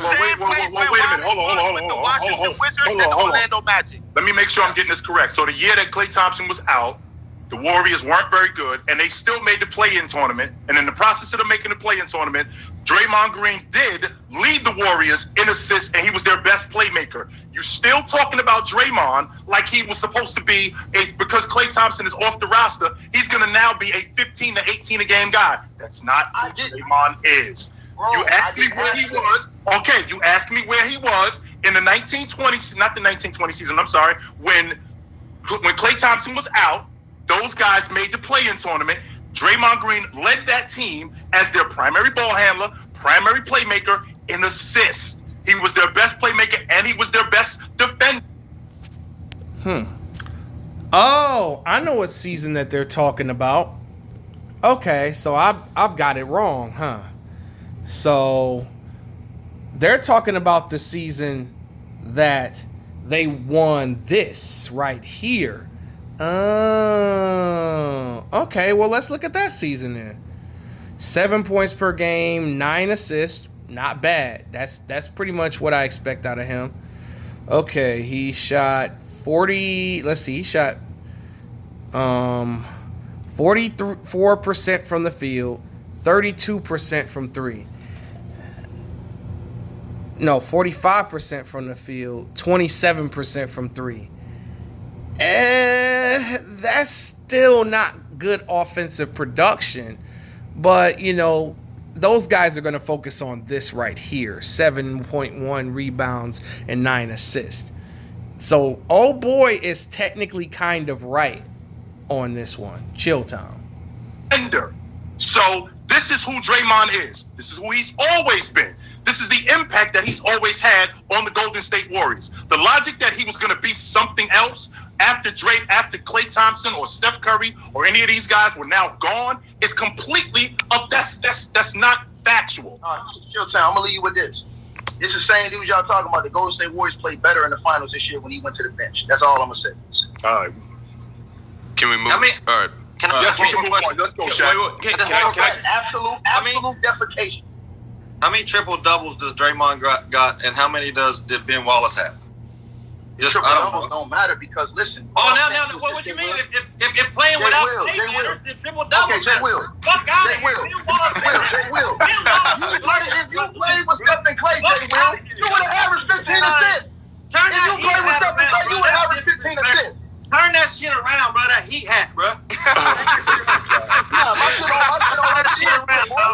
shit on like it is, Playboy. Turn that shit around. I ain't no Playboy, dog. Right. Keep closing it. Wallace and Charles Oakley. Fuck out of here, bro. Why is Jason Williams bringing up triple doubles? What does that have to do with impact on a team? Russell Westbrook led the league in triple doubles for 3 straight years. Did he win a championship? Did he get out the first round when he averaged those triple doubles? I'm just saying. That doesn't mean a motherfucking thing. And I'm sure if Ben Wallace got triple doubles, it was definitely rebounds and blocks and steals, nigga. But next. Hey, look. This is your Shaq. This is I might hit him up and see if you say that to him. Shaq, this is your fault, Shaq. I don't even want to listen to him no more, This is dog. you, Shaq. This is you, Shaq. I don't care I about just want to hear from Ron. I just want to hear. McKiskey. What's up? All right, everybody relax. Everybody calm down. We Ron, I'm listening to you, Ron. What you got, Ron? Nah, calm down. We about to get on to the next segment. Yo, Ticket. We gotta get to this MJ. We gotta get to this MJ LeBron debate. But Ron, please, and don't ask any open-ended questions. Say your soliloquy and let's move on. I'm actually about to get back around to what we were initially talking about. Our star bench cut. Oh my God. Hey, Ticket. All right, Ticket. Okay, we got you, Ticket. We got it. The star bench You cut. ain't got it yet, nigga. Yo, I love listen, this shit. You ain't never gonna get it if you think Ben Wallace, Charles Oakley, and Paul Millsap. Ask the realest niggas in the game. And then the realest players in the game. Ask the realest niggas in the game. They're real. Ron, I don't got you. Ron, I don't got you. Superstars in the game. Go to LeBron James right now. Ask him, do we think Ben Wallace missing them Pistons? Fuck out of here, bro. Please hit the like button. Ron, I don't got you. Ron, you're done. Ron, you can text the group that we don't care. Put it in the chat. They can hear I it. put my answer in the chat. Just do the same thing. There we go. all There I'm we gonna go. say is, bro, I'm not cutting T-Mac for nobody except for Okay. D-Wade, Kobe, and That's cute, Ron. That's cute, Ron. That's cute. Come on, Ron. let's go. Let's go. Not answering, Shaq. Move forward. Let's go. Yeah. Let's go. All right. Please hit that like, and I don't care if you subscribe. Just hit the like button, and let's move along. Okay, here we are for the main event of the night. Ticket strong suit. I think I got you, Ticket. I got you. Shaq. I'm gonna say. Chill, I lied to you. He said an hour. My ass. I'm gonna start with Ticket, and this is it. This only has to be a 10-minute debate. Jay Will, why is LeBron James? Why should he be considered the GOAT? I just. You know my answer. You know my answer to this question. LeBron is nowhere near the GOAT at all, bro. No. He need a couple more championships, first off. Maybe a couple more championships. And at the age of 38, going on possibly 39, I don't see him winning another championship. Like, the Lakers, no, I don't see them even. I don't see him getting out of the play-in this year, nigga. You talking about? No, dog. He's nowhere near the GOAT. No, man. It's so many players. Like, my thing is, when did LeBron skip over Magic? When did LeBron skip over Wilt Chamberlain? Even though there's a debate to be had as far as that. When did LeBron skip over Kobe? Every superstar over the last, 20 years always says, what about Kobe? Instead of LeBron for GOAT. They always bring up Kobe. Why is that? Because they played against Kobe. Kobe put the fear in their heart. When did LeBron even pass Bill Russell? When did LeBron pass Shaq? I want to know something. Even though there's a debate to be had, and I'm not going to cause a fuss if you rank LeBron over Shaq. That's completely fine. Who else? When did LeBron pass Tim Duncan? I don't know, bro. Let's hear what they got to say. Oh God, man. I know Jason Williams gonna say some dumbass shit. I've answered this before. I'll answer it again. I think he can do.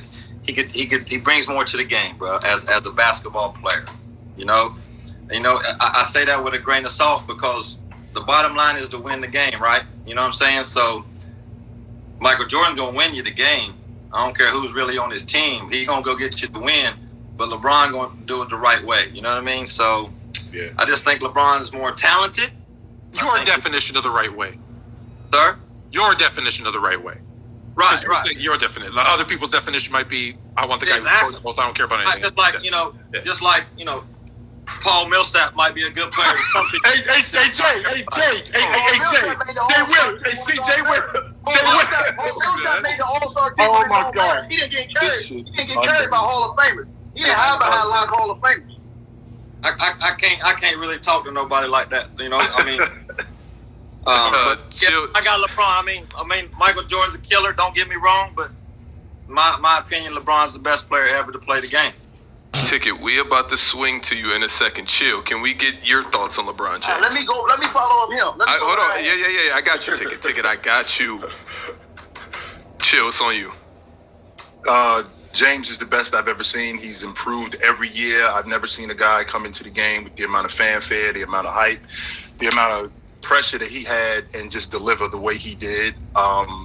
He improved every year as a basketball player. Not only did he improve every year as a basketball player, he also took teams that were less than and took them and got the most out of those teams. And when I see a guy like that who's improving and playing at a high level, even at the age that he's at right now, for a guy to average 25 a game for 18 straight years, there are 0 guys in the 75-year history of the NBA who can say that they've averaged 25 or more for 18 straight years. Nobody has ever said that. He was elite on the defensive side of the basketball. Not only was he elite on the defensive side of the basketball, he was elite as a playmaker. He's elite as a passer. Defense? This guy don't know about basketball, dog. Elite on defense? Bro, I could pull up footage right now of LeBron playing horrible defense. LeBron did play defense when Mike Brown was his coach. I'll give you that. But this man said elite defense. So how many all defensive teams does LeBron have? Isn't it 6? Isn't he on 6 all defensive teams? Has LeBron ever made first team all defense?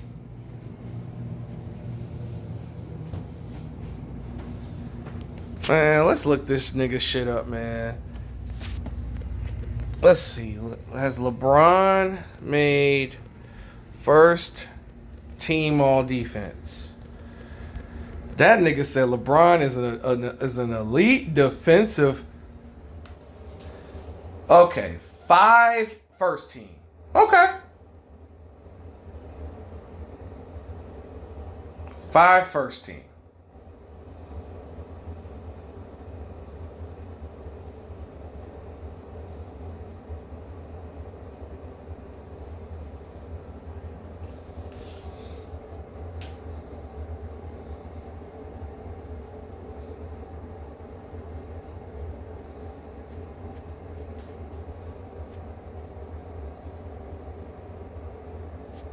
This is all defensive teams.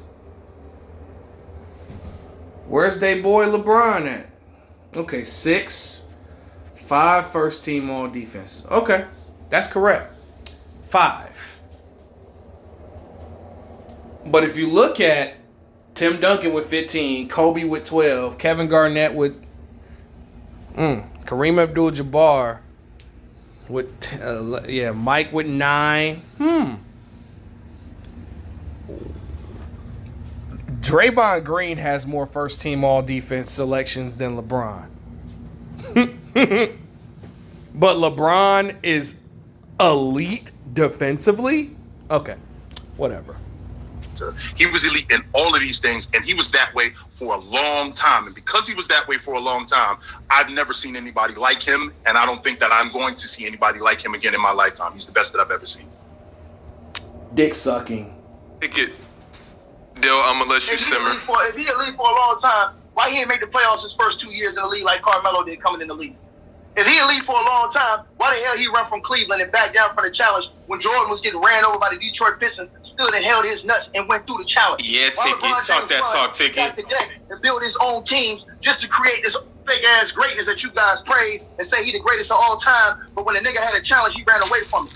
I remember Jordan getting beat by Boston Celtics teams that were stacked too. He ain't run. He ain't hide. He ain't go stack talk, that. Ticket. He didn't go get all these other dudes. What did he do? He stand 10 toes down and held his nuts. Went through the grind. Went it the hard way. He did the same way Giannis doing it now. Not running up, getting all the best players on my team. You can't be the GOAT if you had to stack the deck and take a different route than the real GOAT took to get the greatness, baby. If Michael Jordan wore sneakers and LeBron James took a private jet to the same place, you can't say you great because you took a different route than this guy did. No, if I'm great, I gotta. Now, let me clean up what he's saying. Basically, Michael Jordan just needed Scottie Pippen and a bunch of other role players to get that done. Okay, he just needed one all-star. LeBron needed when Jordan and Pippen was together, Pippen was not a top 10 player in the league. When Scottie and Mike was together, Pippen was not a top 5 player or top 10 player when it was him and Mike. Pippen, had that 1 year where you could probably say he's maybe top 10 in the league. That year where the Bulls went to the playoffs without Michael Jordan. You could say maybe 1 year he was top 10. Not probably put him at 10. Because I could probably name about 8-9 players that was better than him that year. But I would put him at 10. But other than that, Scottie Pippen, my question is, okay, Scottie Pippen was, praised for his great defense, right? Never won Defensive Player of the Year. But I know one person that won Defensive Player of the Year. You know what his name is? Michael Jordan. So he had him and Scottie.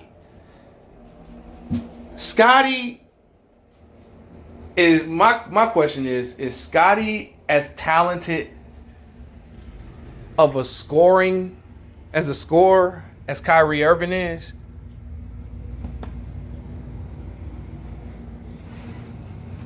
Who, by the way, has led their own team to the playoffs? Kevin Love.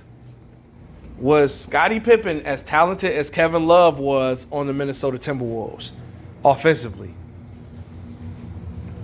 Now, Pippen did it on the defensive end. I give him credit. But Kevin Love, back in the day, could get you 25 and 12. Easy work. And Chris Bosh, same thing. I mean, I would say Bosh and Pippen are on the same level, talent-wise.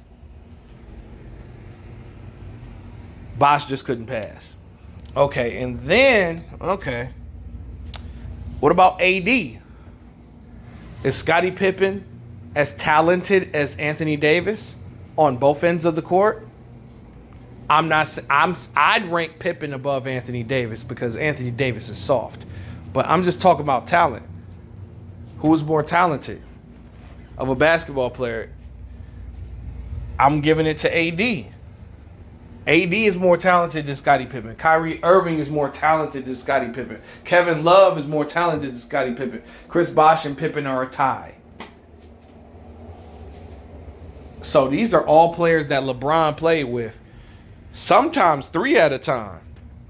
Meanwhile, Michael Jordan was knocking the East down with Scottie Pippen, another all-star who could get you 20 if you need it.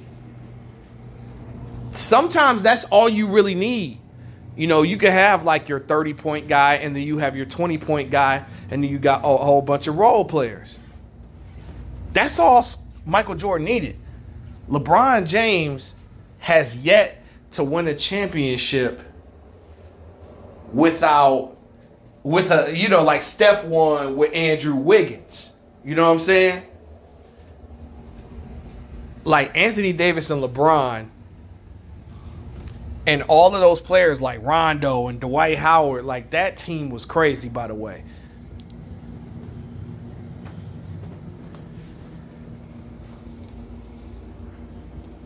I have yet to be impressed by a LeBron James championship. Because, the first championship, he had D-Wade and Chris Bosh. The first 2 he had D-Wade and Chris Bosh. Then he had one with Kyrie and Kevin. Everybody want to discredit Kevin Love because of his numbers, but when Kevin Love is on point, still as a third option, he was getting 18 and 11. Now, him and Anthony Davis, that was one thing. But I feel like the Lakers that year had some of the best role players. You had JaVale McGee, you had Dwight Howard, you had Rajon Rondo, KCP. I don't think Michael Jordan's role players were talented like that 2020 Lakers team. But let's continue. One of the same shoes he put on and take it the same route. And LeBron had that option. He didn't do that. He switched up. He had to go form super teams. He had to pick his team. And the man still lost 6 NBA finals. So what about all them NBA finals losses when he was picking his own team? What if Mike had to pick his own team? What if Mike had to put the best players on his team? Would he have more than 6? Yeah, go 6 games in the NBA finals? Yeah, ticket. Come on, here, that's all cap. Headshot. Michael Jordan was starting. Are you done? Headshot. They had Michael Jordan starting at the point. Michael Jordan was averaging a triple-double until they took him off the point. Chilltown Sports know that. He averaged a triple-double until they took him off the point. That's a fact. So we're not going. And then when you look at career stats, y'all act like LeBron just blowing out the category with assists. 2 assists more. 1 rebound more. Okay. That ain't nothing. Fact. Mike played in a tougher era. Fact. He played through more physicality. Fact. LeBron James tried. He ran. He went to a dude in D-Wade that was already a world champion, already a finals MVP. He picked another dude that was top 5 in his draft class, Chris Bosh. That showed weakness to me. That don't show strength. The motherfuckers I know, they really want to go through it. They really want to go through the grind. They really want to see how great they are. That's why I respect dudes like Giannis Antetokounmpo. Why? Because he didn't run. He didn't go stack today. He didn't go put the best guys on his team. That's what you see in LeBron and KD and all these dudes do. Run around here, run to the greatest teams, win a championship, raise their hand and say I'm the best in the world. No, motherfucker, you got to go through the same grind that all them other dudes did. The same shit Reggie Miller had to do. Now, stop right there. Hold on. Stop right there. We done. Okay, we done. Now, you about to hear it. Now you about to hear it. Now you about to hear it. Now you about to hear it. You want this fight, motherfucker? You got it. Okay. Now you you about to hear it. So, So here's the story. Now you start this conversation, this bullshit logic. You start this bullshit logic with Michael Jordan getting ran over by the Boston Celtics. First of all, that was in year 3. That wasn't in year 6 or year 7. I ain't done. A conversation works. You talk, I listen. I talk, you listen. Be the fuck quiet. I'm talking. Now, like I was saying. Now.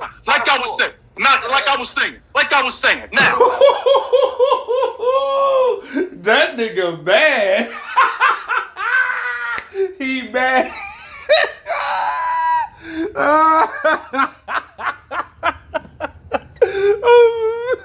Michael Jordan, he had the luxury of having a unit built around him. That team was built in time. I'm not done. Once again, he had the luxury of a unit built around him. And with that unit being built around him, you cannot negate how important it is to build that kind of chemistry with Scottie Pippen, with Horace Grant, with B.J. Armstrong, and those guys being together for as long as they were together. They were putting ragtag crews around James. Not only were they putting ragtag crews around, I'm not done. Not only were they putting ragtag crews around James, they were asking him, in fact, demanding him, once he took that group to the finals, oh, we're going to do this every year. And not only we're going to do this every year, we don't even care if we win. We don't care if we win. We're going to do this every year. So this dude is going to the NBA or the Eastern Conference Championship with Mo Williams and Delonte West as his second and third best. I'm not done. I'm not done. Hold on, ticket. I'm not done. Hold on. I just had a team. Ticket. We can't operate like this. We let you get your soliloquy off. Now Chill's getting his off, and you can rebuttal after that. Once again, I'm going to the Eastern Conference Championship. I'm going to the NBA Finals with guys like Larry Hughes, Eric Snow. Whoa. Don't disrespect Larry Hughes like that, Playboy. When he was on that team in Washington, he was a baller. He was putting up 20 a game. Larry Hughes could get you 20 points and lock up your best player. Eric Snow was in the finals with Allen Iverson. See, this is the thing that I don't like. This is the thing I don't like about these LeBron fans. What they want to do is minimize how good his teammates were to make him look 100% better. When Mike Brown built that team and put those players in roles and positions, Zydrunas Ilgauskas was an all-star. Mo Williams was an all-star. Yes, he was an all-star with LeBron James, but he was still named to the all-star team, like it or not. LeBron had a team, and Chilltown is right as far as I'm concerned, that LeBron, but here's actually, you know what? He's wrong, because LeBron had a team built around him for him. Here's the difference, though. When they built that team around Jordan, they three-peated. When they did the same thing with LeBron James, they lost every year. Like it or not. What happened to them in the finals? Okay, my thing is, if that 07 team was so trash, right, how come the margin of defeat was only by 6 points per game if they were so trash? We can look this up, man.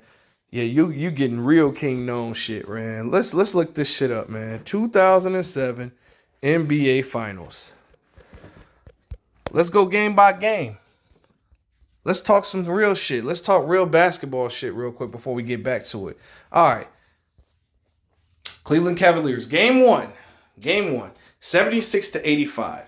Let's check this out. Oh my God.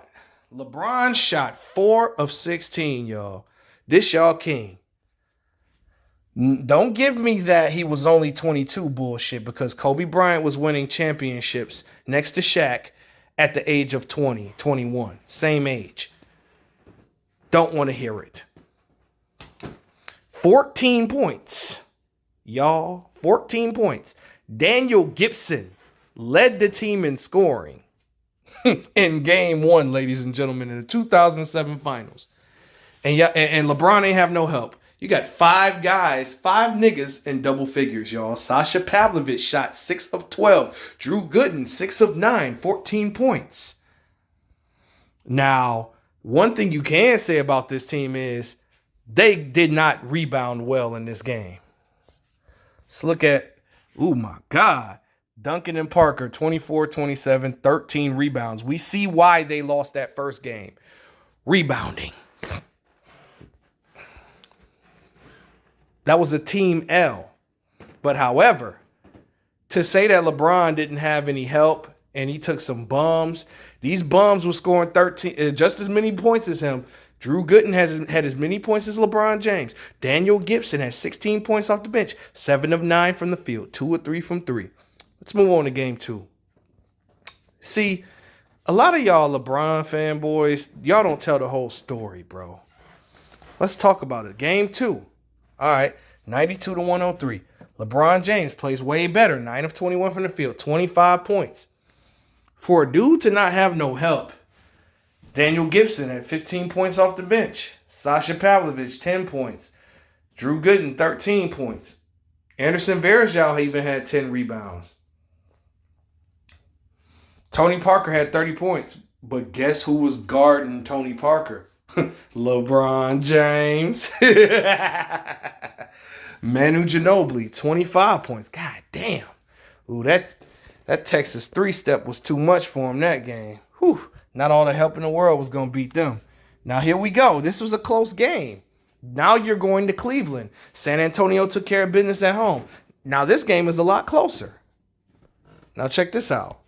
Okay. San Antonio won with Duncan shooting 6 of 17. Tony Parker shooting 7 of 17. Where did it go wrong? LeBron James had 25 points. Sasha Pavlovich, 13 points. It seems like at least 4 players were scoring 10 points or more in this series. But LeBron had no help. Okay. All right, next game. Last game. Came down to a bucket. And from what I see, LeBron took the last shot and missed it in both games. All right, let's see. Tony Parker, 24. Manu Ginobili. Oh, my God. See what I was talking about with Ginobili? All right. Let's check LeBron James out. 24 points, 10 assists. Good game. Now, we could say he didn't have help this game. But still, to belittle this 2017 was completely unfair. Like Larry Hughes wasn't balling for Cleveland when he was there. Hughes was injured in this series, by the way. They did lose Larry Hughes. That was a big loss. That meant David Wesley had to start instead of Larry Hughes. Donyell Marshall, and I'm going to the NBA Finals and beating teams like the Detroit Pistons. I'm going to the Eastern Conference Championship with guys like Mo Williams and Delonte West as my second and third best player. What I'm also doing is I'm going to the playoffs with guys like Shaq, who were over, Anton Jameson. These are the guys that they're giving me. Meanwhile, that Chicago Bulls team and what Jerry Krause is doing, he's actually playing chess, and he's building that unit around Jordan. And not only is he building that unit around Jordan, they're getting better. Well, LeBron James, they were building a team around LeBron James. This is what LeBron James wanted. He didn't want a second star player. I mean, they tried to get Amari Stoudemire over there, but they couldn't do it. That's why they settled for Shaquille O'Neal. They basically traded Ben Wallace for Shaq because they had Ben Wallace one of them years. And then a team wins 66 games and 61 games. That's still not help. Nobody wins a bunch of games by themselves. Nobody. Not even Mike. No, not even Mike. Every year. And not only are they getting better every year, they're becoming that championship team who stayed together. And they stayed together for as long as they stayed together. That's why they were so awesome. Now, when I look at LeBron James, I'm looking at a guy who my legacy depends on you as a general manager putting the pieces that I need around me in order to win. And you're doing a terrible job at that. And in the process of you doing a terrible job at that, I'm getting blamed for losing. So what I'm going to do is I'm going to take this into my... Blamed for losing? Y'all won 66 games and 61 games and also were the favorites to win. in 2009 and 2010. Kobe was waiting for your ass in the finals every year. 2008, 2009, 2010. Where your ass was at when them niggas really, when Kobe really needed you. Own hands. I'm going to take my career into my own hands, and I'm going to put the players that I think that I need around me, and I'm going to win. So I can't fault him for that, because this is a guy who took control of his career. He did not run. And not only did he not run, when I think about this Milwaukee Bucks team, when you talk about Giannis, they built that unit around Giannis. They got him Middleton. They got him Drew Holiday. That front office did a great job in building that unit around him. You can't say that about that Cleveland Cavaliers team, who, by the way, he was there for 7 years. It wasn't like he was there for a year. It wasn't like he was there for 3 years. He was there for 7 years. And in the 7 years he was there, he made those guys contenders. You couldn't care less about the Cleveland Cavaliers. Not those first 2 years. You got to see, he's moving the goalpost. He wasn't there. You couldn't care less. But when I think about what he did for that unit, and then came back and beat them, and then came back and won the NBA championship, and then did it with the Los Angeles Lakers, there's nothing that you could say about this dude in my eyes to suggest that he isn't the best that I've ever seen. And it took me a long time, Ticket, to come to that conclusion. It took me a long time to come to that conclusion. There might not be a right here, Chill. Just so you know, Ticket. Just so you know, Ticket. Just so you know, Ticket. Wait a minute, Ticket. It took me a long time to come to that conclusion. It's time to address the cap now. First of all, you praising a dude that lost 6 NBA finals picking his own team. Unimpressive. Secondly, you said they was building these hellacious teams around Michael Jordan. Bullshit. When Scottie Pippen came into the league, he was a bench player. When Horace Grant came into the league, they wasn't ready. When Mo Williams went to the Cleveland Cavaliers, he had already averaged 17 points per game 2 years with the Milwaukee Bucks. Cut the cap out. You guys are talking a lot about team stuff. There's a lot of team stuff. Hold on, man. Let me answer. Let me rebuttal. He told me I could rebuttal, right? I'm gonna cut all this cap out. That's bullshit. You get to pick your own squad, stack the deck, because you ain't got enough heart to get it done. The Cleveland Cavaliers had the 4th highest payroll in the league for damn near 3 years in a row. They went in the luxury tax. You talking shit about Antoine Jameson? Antoine Jameson went to 4 All-Star games before he went to play with LeBron James. In year 12. In year 12. Mo Williams was averaging 17 points per game before he went to LeBron James. No, give me a break. He's in year 12. What does that have to do with anything? See, Chilltown, I gotta check your ass about Antoine Jameson. Antoine Jameson, the season before he went to the Cavaliers, was busting LeBron James' ass in that Wizards series. Let's bring up Wizards versus Cavs, shall we? Let's bring this shit up. Look at this right here. Antoine Jameson, 28 points. Antoine Jameson, 31 points. Antoine Jameson, 38 points. Look at this shit. Look at it. Look at the numbers. 32 points per game, 10 rebounds per game. Antoine, and they were doing this without Gilbert Arenas and Caron Butler. Now, yes, Cleveland did sweep them. Want to know why? No Arenas, no Butler. And then LeBron picked up Larry Hughes, who was ironically on the goddamn Wizards the year before. And then on top of that, look at this. LeBron ain't have no help, huh? But Larry Hughes was averaging 19 points per game. Zydrunas Ilgauskas, pussy ass nigga, was averaging 19 and 11 in that series. He ain't have no help, right? This is 2007. What year was Antoine Jameson? Nigga talking about year 12. Year 12. Let's see. It's 2007, right? Let's look up Antoine Jameson. It's 2007. Let me see. Antoine Jameson was in year 8. Okay. Nigga talking about year 12. That doesn't mean anything. Because look at his numbers in Cleveland. 16. Before Before he got traded to the Cavs, he was averaging 21 points and 9 rebounds, ladies and gentlemen. And then 18 points with Cleveland, 17.2 points. So on some nights, Twan was giving you 20. This nigga was in year 12, whatever the fuck this nigga was saying, right? But averaging 18 points per game. Come on, bro. Stop it. That team was running through teams all that season. They won 66 games. 60 games. Yeah, 66 games because of James. He was a league MVP that year. It was because of James. He was the MVP. And I don't agree. Chill. Let him get it off.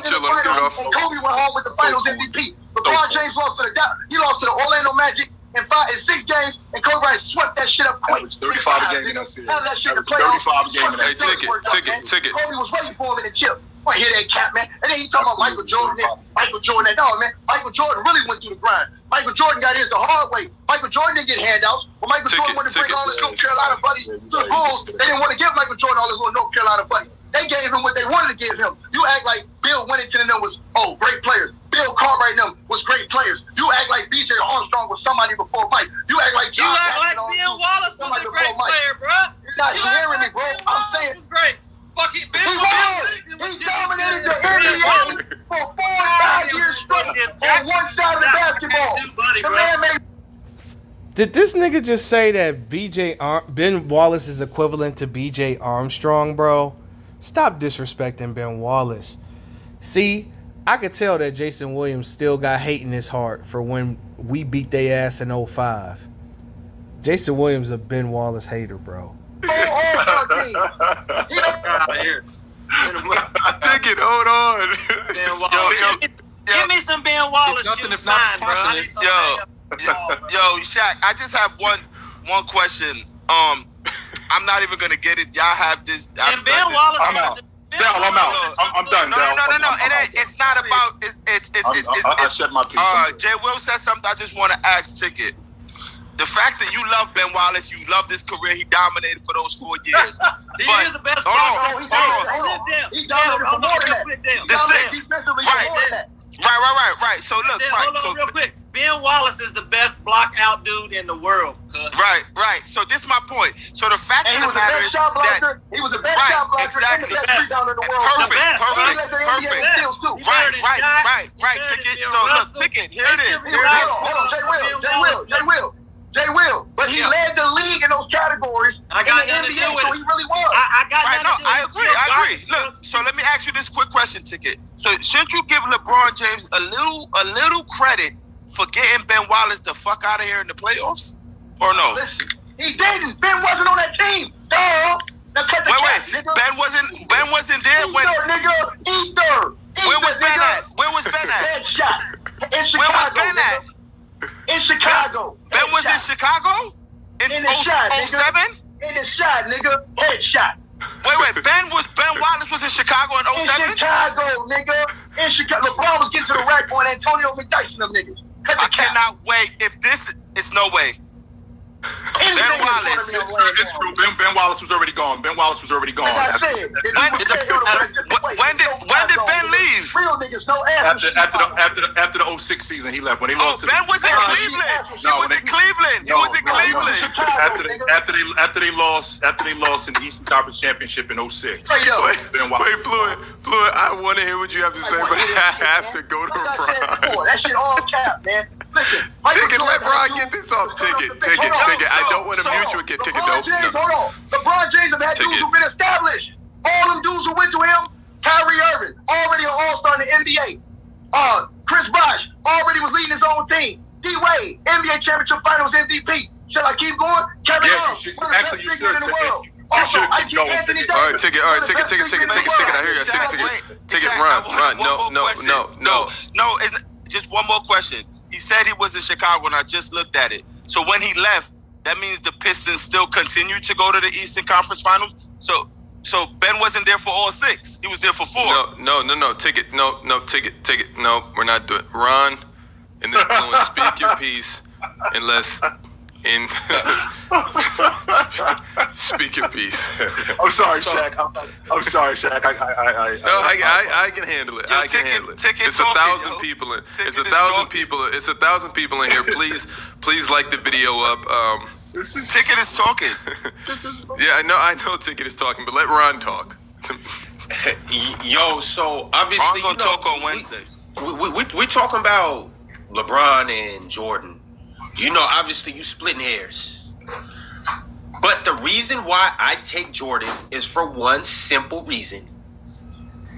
Because when you have the ability to lead your team to a championship and get to that stage and just not lose, it just says kind of you're different when you do that. And I know Braun was playing.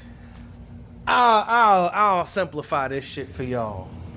When Michael Jordan was struggling to get to the finals, right? He had to go through us, the Detroit Pistons. He had to fight through adversity with Isaiah. You know what I'm saying? I mean, Dominique, fucking Knicks, the Sixers, to some extent, even though Charles was there damn near dolo. Fuck. Orlando Magic, who was cold. But here's the thing, though. Okay, once Michael Jordan got to the finals, he never lost. And nobody else ate in that era, bro. Because I know people gonna say, but what about 94, 95? Michael Jordan wasn't there in 1994. 1995, he didn't return until towards the end of the season, right at the end of the baseball season, transitioned back into basketball, and then lost against Orlando. Okay, so the Rockets won 2 years. When Michael Jordan finally got a full season in, guess what happened? 3 straight. And then also, LeBron James. Has LeBron James ever three-peated, y'all? And Michael Jordan was three-peating with Judd Bushler, Bill Winnington, Luke Longley, Ron Harper, who was older, Dennis Rodman, who was older, Scottie Pippen, who was playing hurt in 97 and 98.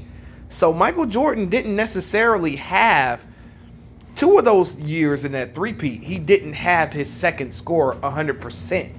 So Michael Jordan had to take more shots and more responsibility. And this nigga still won. And nobody still ate when Michael Jordan got to the championship. Once Jordan got over the hump, and then everybody wants to bring up 2000, 2001.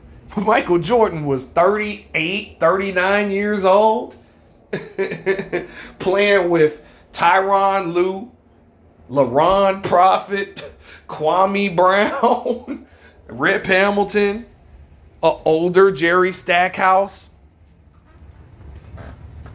Nah, dog. Come on, man. Why y'all bringing up Jordan on the Wizards? Shit, Jordan on the Wizards was 9th in that Eastern Conference.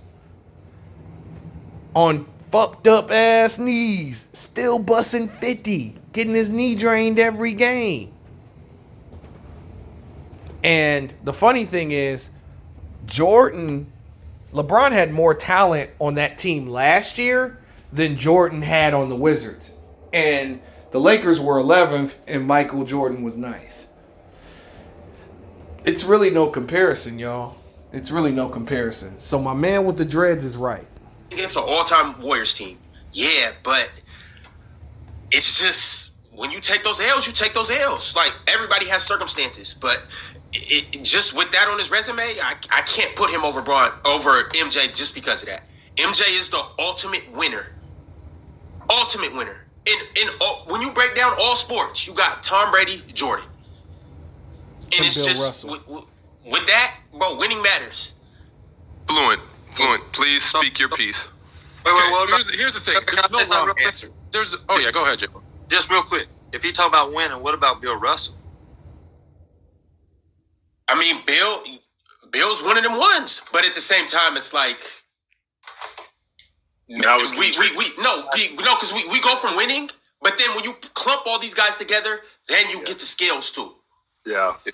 But then when you clump them together, it's okay. Bill Russell is the ultimate winner. He belongs with Michael Jordan, and I hate when LeBron fans use Bill Russell to disrespect him like that.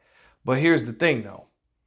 Bill Russell team was better than Mike's. Bill Russell had everybody in the 60s on that team. This nigga played with Bob Cousy, with John Havlicek, Sam Jones, Tom Sanders, Tom Heinsohn, Bill Sharman. These dudes was ballers. Michael Jordan ain't played with nobody like that but Pippen. My thing is, Sam Jones is equivalent to Scottie Pippen. They're on the same level. John Havlicek is better than Pippen, in my opinion. They ain't gonna like when I say that because Pippen's more athletic. And I think Havlicek making the all-defensive teams, you saw that all-defensive team list. Havlicek's name was on it when I scrolled past it. So that nigga clearly played some defense. So, and was a scorer. He didn't shoot well from the, he didn't shoot it well field goal wise, but still a baller, still a scorer. Bill Russell, but that doesn't take away from the fact that Bill Russell is the ultimate winner, but that don't make him greater than Michael Jordan. Michael Jordan is just a better individual player and a better individual talent that took a team that was built just for him, but those guys individually couldn't win without Mike unless they were in a system where their skills were put on display. Like, that's when you got to start dividing them. And that's when you put MJ, Bron, Kobe, Magic up into this realm. And it's like now that we're in that realm and we're talking about these guys, now that's when I go back to winning and just nitpicking with other things. But all that stuff is team stuff, and it's important. Team stuff is important, right? Like if someone, there's no wrong answer. Whether you pick Jordan or LeBron, there's no wrong answer. But the way I look at it is this: one, it's tough to pick a guy who in 4 of his 6 losses went 2-16 in the finals. 2-16. That's tough for me. 2, when I look at MJ. Nori voice. That nigga said 2-16 in the final. Oh my God. It was that bad? Did he ever have a colossal meltdown in the finals that cost them a series? No, he did not. LeBron did. Tough for me to make him the GOAT when there's that difference. You can't be wrong either way. I got Jordan, but it's close. I've said this to Chill multiple times. It's close. You're splitting hairs because when you look at these players, LeBron does more offensively. So people are going to like what he does. For me, I look at getting buckets. That's Jordan. Defense for his career. Who do I pick career? Not in spurts, because LeBron might be better in spurts, but over the totality of their career, it's Jordan. I look at accolades. Clear cut, it's Jordan. So when I look at those things, winning between the two of them, it's Jordan. So he just gets the check marks on too many things that makes it hard for me to pick LeBron. Now, I said this to Chill a couple of weeks ago. LeBron's going to play another 2 years, and he's going to be like doubling what Jordan did statistically. It's going to be hard to keep him out because of that peak longevity. We've never seen. But keep in mind, though, Jordan retired twice. I know he retired twice. So what if he didn't? We've never seen anybody be that good for that long. Good point, man with the dreads. Great point, man with the dreads. That's why I say there's no wrong answer. It's easy to be that good for that long. But because I'm splitting hairs, I got Jordan because of those things. You bring up Bill Russell. The thing with Bill Russell, yeah, he won more, but my thing is I don't get to the titles until the end. First, I got to look at offense, defense, scoring, shooting. There's so many other factors. Sure. That's why Bill doesn't get it for me because he doesn't make it to the end. Right? Yes, he's the ultimate. What about LeBron James not playing defense for the last 6.5 years? But that's why I say. That's why I said for the longevity. That's why I said for the longevity. Every year, listen, I'm with you. Hold on. But LeBron is a great defender when he needs to be. Jordan is a great defender, but Jordan, hey, hey, just like you, I watched every single game from North Carolina, from Chicago, heck, in Washington, the Olympics. I was there. He took plays off too. Don't fucking get it twisted. He wasn't 100% all the time. Him and LeBron nowhere in his career, I have him ahead of Jordan. Cut the cap. What are you basing this on, Ticket, in terms of him defensively? Man, Michael Jordan won the defensive player of the year MVP in the same year. Real, Tell me when LeBron James did that. For real. So that's what we're talking about. Whoa. So let me make sure I'm understanding this correctly. So that's what we're going off of. He won the defensive player of the year. I'm saying that this dude said about LeBron's longevity. No, he said about LeBron's longevity. I told him that LeBron hadn't played defense in the last 6 years. I thought LeBron James played great defense when he was with the Cavs those years because I thought they was a great defensive team and with the Miami Heat. Listen, I don't think LeBron James is a bad player. I think he's all-time great. One of the greatest players ever play the game. I just don't think he's better than Mike. Listen, Ticket. I'm with you. I have Jordan over LeBron. And I got shoes and you got a car. How are you going to judge that? Well, but here's the thing, Ticket. Would it surprise you? Because you brought up him being the defensive player of the year, right? And you brought him being I think he was the MVP and the defensive player of the year. So would it surprise you that, James did finish second in defensive player of the year to Gasol, and he also won the league MVP in 2013? Would it surprise you that he won the league MVP in 2009 and finished second in defensive player of the year? Would that surprise you? So I'm also once again, I'm glad you brought that. I'm glad you brought. Is second number one, my nigga. Is second number one, my nigga. That's all I want to know. We ain't talking about second. Second place is first loser, my nigga. That up. So, how many all defensive teams? Right. So I'm glad you brought that up. And here's why that system is flawed as well. Because I'm a big fan of, and here's why I'm a. Oh, so now so the all defensive team is flawed because your boy ain't get picked. Get this man out of here. Big fan of being an all-league defender. I'm a big fan of being an all-NBA performer, right? So would it surprise you, Ticket, that in the 16-17 season, because you just said that he doesn't play defense. He hasn't played defense in the last 6 or 7 years. Okay, so would it surprise you, Ticket, that in the 16-17 season, James finished tied for 5th for Defensive Player of the Year? It's the only time in the history of his career that he's been top 5 in Defensive Player of the Year and did not make the All-League defensive team. Would it surprise you that in the 17-18 season, he had a 109 defensive rating, which is the highest in his career? It's not high. It's the highest in his career, and he had the same defensive win share and the same defensive plus-minus that he had in the 10-11 season when he made first-team all-defense, and he did not make the all-league defensive team, which, by the way, in the 17-18 season, he had more blocks and more steals than both Draymond Green and Jimmy Butler, who were on the all-league defensive team. So the system, as good as it is flawed. That's why you gotta watch. That's why you gotta watch the games. Hold on, OG, you think LeBron James just as good a defender as Michael Jordan? I do. In fact, I think this nigga is stupid. No disrespect to the old man, but nigga, this nigga said LeBron James is just as good on defense as Michael Jordan. A person who's won Defensive Player of the Year versus a person who's never won Defensive Player of the Year. Niggas talking about it's flawed because they boy ain't get picked. That's feelings, bro. That's not facts. That's feelings. You feel that way. Man, just because a nigga do chase down blocks, Michael Jordan was doing chase down blocks before any one of them niggas. If you want to keep it a buck. But whatever, nigga. I do think that I do. Hold on, Ticket. Ticket, hold on. Hold on, Ticket. Jay will. Yeah, go ahead. You think LeBron is? You think LeBron can rebound like Ben Wallace? Ticket,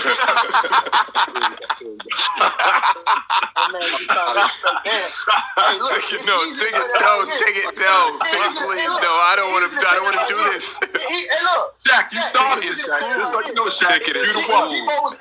Yo, shout out Ben Wallace too. Shout out Ben Wallace for real. Up if Big Ben was in here, I might call him. Pull him up. What are you gonna do? Beat me up? You want to switch up? Yo, Ticket.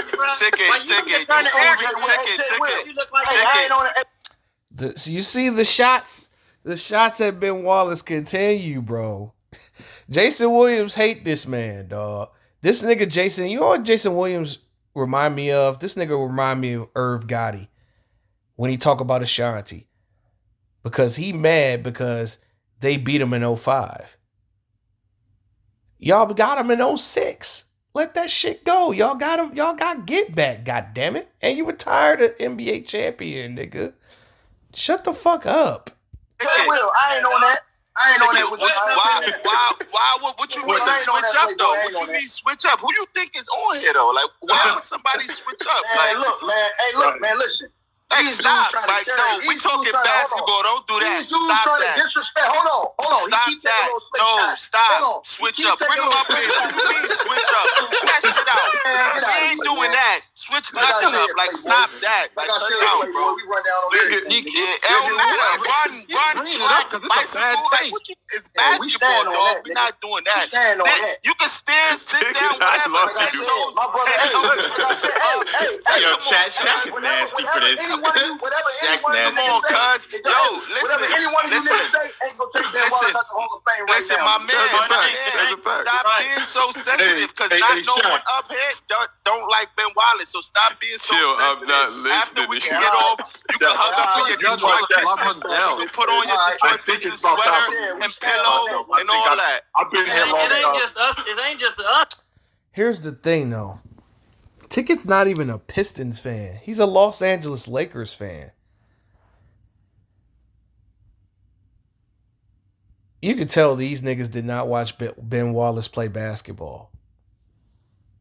It ain't a Ben Wallace fan. It's every college kid out in America don't know who Ben Wallace is. That's not true. Every college kid. You being emotional. You being emotional, Ticket. You being emotional, boy. I'm gonna Everybody knows who he is. Chilltown Hoops for Flow to Chill live. Yo, I'm out. Don't mute me, Shaq. They know my nigga for real shit. They know my nigga for real. That 10 toes down here is on the court, nigga. Chilltown left. Aw. Yo, no. He making niggas leave and shit. They can't handle this nigga Ticket at all, bruh. They can't handle this guy. They try to mute him. Try to stop him if you want to. You ain't stopping. You ain't shutting Ticket up, bro. I didn't. Ticket. I just have one last question before. I don't even know where we stand. Chill. Potatoes over this motherfucker. Leave that shit. You stand on that. Damn, nigga. Ticket. I just wanted to hear. I can't even do this because Chill.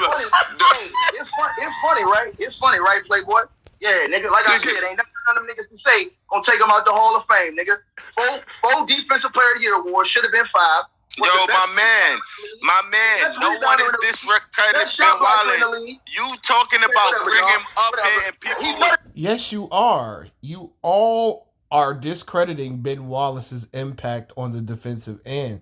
We was the number 1 defensive team in the shot clock era. In 04 and 05, nigga. Look it up, bitch. You talking to no, I don't care about that no more. Because you talking about bringing up here and people. No, you talking about bringing up here like something going to happen to somebody. Fuck you talking about. Stop playing with me now. Hold on, Jay Will, you're muted. Hold on, Jay Will, you're muted. I couldn't. Talk about bring him up here. Bring him up here. You come up here with him. Y'all sit together like Siamese twins, motherfucker. Sit together like Siamese twins. Nigga, yeah, fuck you talking about? Y'all praise a nigga who won 6 NBA, who lost 6 NBA titles, picking his own squads. Come on, man. Bring Ben Wallace. Bring Ben Wallace on next week so y'all can teach us how to box out. Nah, we need Ben on. We need Ben next week. No, we need Ben next week. I have a question. Are you Ben Wallace? Out of here. Ben Wallace. I'm not muting. Ticket, get whatever you need to get off. Nigga, like I said before, nigga, whatever I say, I stand on that shit, bro. I don't want for nobody. I don't care if that man played in the league. Hey, I don't want you to care that I played in the league. Hey, guess what? And guess what? You play ball growing up too. Jay Will said Big Ben ain't got no fans. He must not know. Yeah, he got fans at Virginia Union, goddammit. He got fans. Bruh, this nigga, this nigga, I don't know, man. Ben Wallace had to fuck this nigga bitch, dog. Ben Wallace had to fuck Jason Williams' bitch, bro. Or he had to take Jason Williams' main bitch, bottom bitch or something, This nigga got hate in his heart. Fuck out of here. He got fans. Hey, You Jay Charles Will, and if I was you, I wouldn't talk like that, Jay Will. I wouldn't talk like that. What you mean talk like what? You ain't scared like me, that. bro. Who the fuck are you? It is what it You is, ain't Playboy. scared nobody, bro. It is what it is, Playboy. Fuck you, like ho. I said. You ain't shit.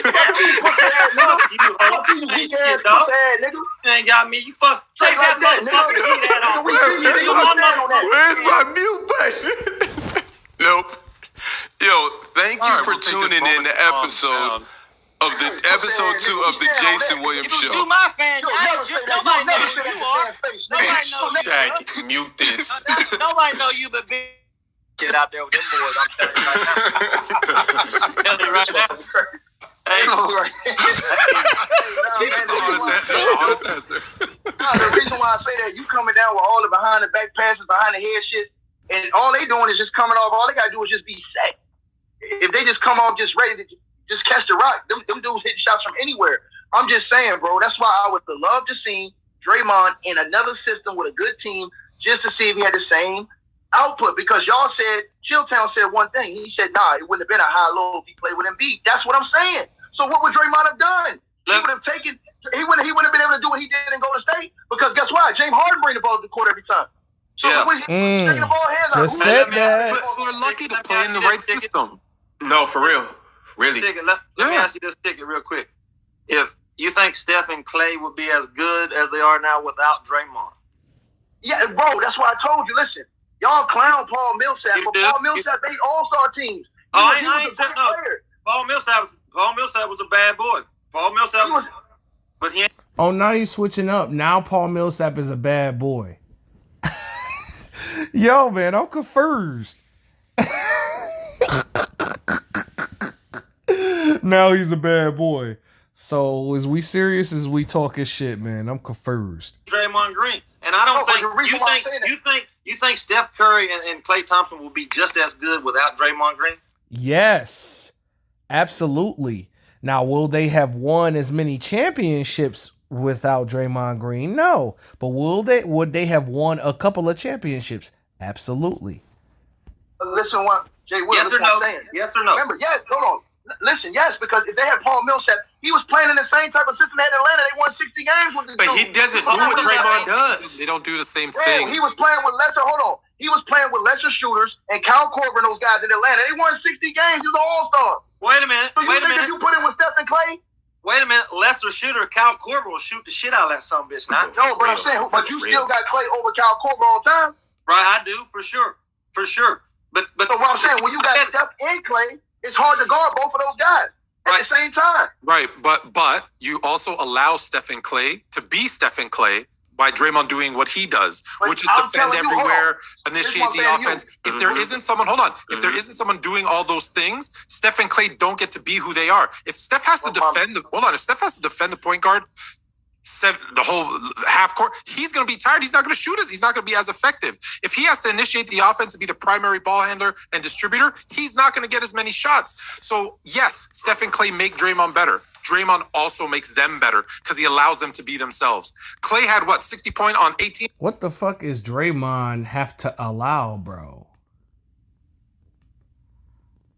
Draymond allow? Y'all act like Draymond the star or something. They allow each other to be themselves. That's some bullshit. Because first of all, Steph allows them to be themselves because Steph is the leader of the team. Draymond just initiates and sets things up and gets players involved early. Steph Curry plays the point, runs off of screens, hits big shots. That's the difference. Dribbles. Why do you think that is? Because people were setting him up for his shots. Though all of those pieces go together, and I think that's the point that we didn't touch on enough today, is that system allows them all to be better. And putting in Paul Millsap, who might be a better player than Draymond if you compare them one-on-one, sure, but that doesn't mean he fits in the system better. Okay, but all I'm saying to y'all is this, respectfully.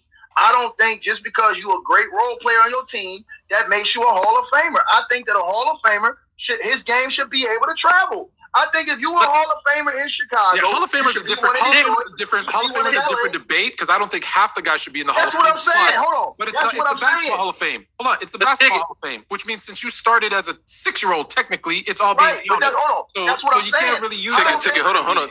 Ticket. Hold on. Really fast. Whoever blocked Ticket's channel in the chat, don't do that. As a matter of fact, somebody linked Ticket's YouTube page. He's live all the time. Like, we're not doing that here. So, my bad, but make sure to follow sports_fluent on TikTok, Twitter, and where else? Yeah. Let's get these promotions out. We supporting everybody. Y'all trying to block Ticket, man. Y'all block Ticket. I don't even want y'all on here, bro. Hell with that. Yeah, don't hide Ticket's messages. It's almost 1,000 people in here right now. I better get 1,000. I better get 1,000 new followers. Jay will tell him I'm more fluent. Yeah, get them. Y'all need to follow all these dudes. But Ticket, hey, but listen. No, I was just talking about you was talking about the role player. You think like when I was hooping, dog, and like Ben Wallace was a role player. I'm not just going back to the Ben Wallace. I'm just going back because that's your due. But Ben Wallace to me was like a role player. You know what I mean? Like a really good role player. I'm saying, but listen. I think that he went from that to a star player because his controlling the defensive end on the team was what propelled. They were known as a defensive team. Yeah, that for propelled them to the Eastern Conference Finals as their defense because they had games they were winning, scoring 75 points. Yo, Ticket, but you can arguably say though for the same thing for Draymond. He wasn't home dudes like hold on. Draymond said he was the greatest player of all time. Pascal Siakam getting 36 points the next night in the NBA Finals. What? Like, what are you talking about? Draymond Green came out before the finals against Toronto, said he was the greatest defensive player of all time. Pascal Siakam cooked his ass and gave him 36 the next night. Okay, perfect. Now you see, it's stuff like that. Listen, Draymond could say that and believe that, and an NBA player could have a good day on him. It doesn't negate the fact. Like the best.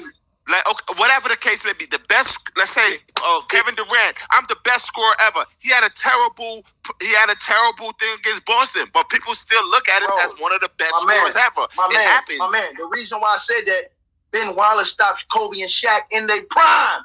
He was the only nigga in the league willing to guard Shaq one-on-one. That's why Shaq said the only nigga I respect is Ben Wallace. He the only one that guard me one-on-one. That's facts. Bro, listen, man,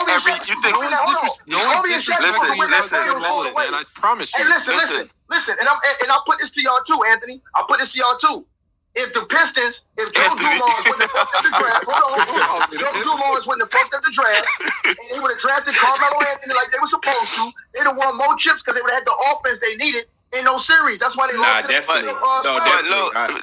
Ticket. My only thing with you and the first of all, you lied to me. You lied to me, and I'm not going to get into that. All show you've been yelling the Detroit Pistons made it to 6 straight conference finals because of Ben Wallace, and then you tell me Ben Wallace left in 2005, and then they went to 2 without him. So it's cool. Hold on. How many was he on the team for? About 4. Because he was with the Bulls. Because that's why I said what I said. But we're not. You lied. You was using all that, and then when I said, Okay. All right. 03, Ben was there. 04, Ben was there. 05, Ben was there. 06, Ben was there. 07, Ben was out of there. 08, Ben was out of there. So he went to 4 straight Eastern Conference Finals. 2 finals appearances, though, including winning one, though. It's all about winning, right? He got 1 title. Have we ever been back to the finals without Ben Wallace? Somebody pull up the real stat. That's what you said. Somebody pull up. No, I said pull up the real stat. Chicken got excited. What's the fake stat? What's the fake stat? But no, what you said. What you getting? What you said? Hold on. The fake stat was you said LeBron beat them when Ben was on the court. No, he didn't. Exactly. The reason I thought he was on the court because you said Ben Wallace was there for 6 of those things, 6 straight. The Pistons went from like 03 to like 08, I believe, something like that. So that means Ben Wallace wasn't there for like 4 or 5 of them. That's not y'all. I don't. 4 or 5 of them? You mean 2? He wasn't there for 2. I really don't like this dude. I really don't like that guy. no numbers like you do with Ben Wallace. All I'm saying, listen, this is all I'm saying. Can you name this show Ben Wallace show? We praise dudes. Hold on. Can we agree on this? We praise dudes for dominating offensively. We praise dudes like T-Mac for dominating offensively, but then wasn't elite defensively. But then we kill dudes who was elite defensively, like Ben Wallace. No one's killing. Not one person killed Ben Wallace. Not one person killed. That's a goddamn lie. Y'all been shitting on that man all show. I think Ben Wallace fucked these niggas' girls, bro. Because that's probably why niggas disrespect Wilt, because Wilt probably fucked half they hoes. That's just me. Hey, hold on, time out. Or Wilt fucked half of their mamas. My bad.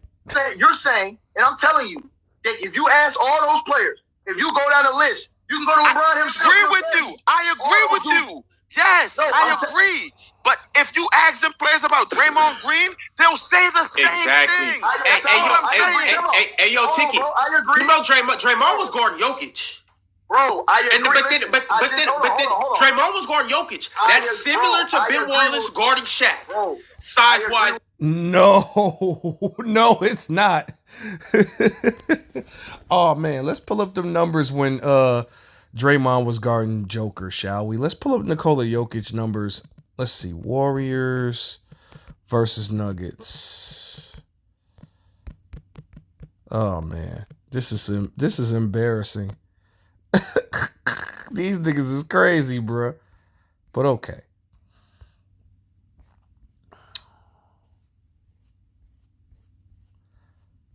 The wonderful defense of Draymond Green and Nikola Jokic average on Draymond Green a grand total of 31 points, 13 rebounds, and 6 assists, 1 steal, and 1 block. He was guarding Jokic, bro. Oh, really? He was guarding Jokic, bro. He was guarding Jokic, bro. 31 points, 13 rebounds, 6 assists on Draymond ass. 58% from the field. 28% from 3. That's to be expected. But 58% from the field on your boy Draymond head. He was guarding Jokic, bro. Let's get back to it. Hey, bro, I agree with y'all saying. I just had LeBron teammate on my show before this show on my channel. I just had him on my show. He told me the same shit. Me and him went off about the Draymond Green shit too. So yeah, all y'all against me on this.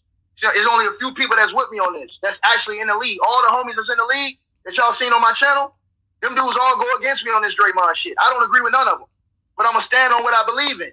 You know what I'm saying? Next week, let's. I'll bring on my boy Tony Delk. Anthony, the reason why I say that, Anthony, because it is. That's my guy, right? I'll bring him on and talk about that. Tony Delk gave us 51. I think it's dangerous. I think it's dangerous. He gave me my nickname. I love him some Tony Delk. So Anthony, I think it's dangerous if we start putting dudes in the Hall of Fame because they were great role players. If that's the case, why isn't Robert Horry a Hall of Famer? He had a hand in all 7 chips. You comparing Robert Horry to Ben Wallace and Draymond Green? No, I didn't. I asked you, bro. I said great role player like Robert Horry. Robert Horry was a great role player. He got his hand on 7 world championships. Robert Horry made big. Jay Will, no. I think you see it's a difference. I think Robert Horry was a very clutch role player that hit timely baskets, but his effect on the game wasn't felt. That's not true. His effect on the game was not felt like Draymond and Ben Wallace. He was a great defender too. The only reason why he didn't make all defensive teams is because of the dudes that was against him in his era. He battled Lonzo, Kevin Garnett, Tim Duncan, all them dudes for that big man spot on the all defensive team. You're not gonna make it, but guess what? If you look up his career defensive rating, it's better than Draymond Green's. Yo, listen. See, you're talking to the wrong one with ratings. I don't care about what numbers say about defense. I just want what I see. He was guarding all the killers in that era. He was guarding Chris Webber, killer. He was guarding Tim Duncan, killer. He was guarding Karl Malone, killer. He was guarding Akeem when he played against him, killer. Okay, let me ask you a question now. Draymond do that too, though. Draymond do that too, though. Hold on. Oh, man, come on, Dreads. Now, you just said he was guarding. He was guarding Jokic, bro. Jokic put 31 and 13 on this man. Stop it. He's there, right? I'm guarding all those players too. The fact, because I hate when people say, "Oh, they're a good defender because they're guarding these players." If these motherfuckers is still killing, what the hell does it matter? But look at his rating. Why is his career rating higher than Draymond's then? I don't base defense on numbers. How you doing? Right. It's no rating. You gonna tell me that you gonna sit here and tell me that Robert Horry is a better defender than Draymond Green? I'm sorry, I'm not doing that. I'm sorry. Based on ratings, I'm not doing that. The biggest point of what I'm saying is this. In this era right now, you don't have the same type of defensive competition that you had then. The only thing you got is Rudy Gobert. That shit ain't nothing. Rudy Gobert would have got destroyed that day. You put C-Webb, you put Rudy Gobert to guard C-Webb. Let me ask you a question. Who's the best defender in the NBA to you right now? Right now? Yeah, best defender in the NBA. Giannis. All right, then we can't talk basketball then. No, why not? Hold on. Why not? Because we just can't. That's fine. Wait. No. Hold on, Ticket, because we're saving that for next week. And Dale, I'm off you too as well. All right, so every Tuesdays and Thursday at 9 p.m. on. All right. Oh man, why? This was embarrassing. I ain't gonna hold you. Not because of Ticket and what he was doing, because I ain't gonna lie. They can't handle a dude like Ticket, bro. And I didn't like the guy with the hat. He was a crybaby. Didn't like him. Dude with the dreads, he seemed composed. I think I liked him the most because he seemed to be cool, laid back and shit. You know what I mean? He, even though he made a couple of incorrect points when it came to Jordan and LeBron, he knew what was up with that. The moderator, I don't know. I didn't like the fact that he was muting Ticket and barely muting everybody else. That was kind of whack to me, but that's just me. Chilltown is a Bron dick sucker. I can't respect that. Like, come on, man. Why couldn't you just say LeBron statistically is the best player that I've ever seen? Why couldn't you just say that? LeBron is a winner, but he's not a great winner. It's a big difference. Wilt wasn't a great winner, but I feel like Wilt statistically is the greatest, statistically. But LeBron is on his ass for that title. LeBron's on his ass for that. Then Kareem is up there as far as statistics as well. Kobe. Yeah, but I know this video long as fuck, but please watch it in its entirety. It's just a dope ass reaction. Peace.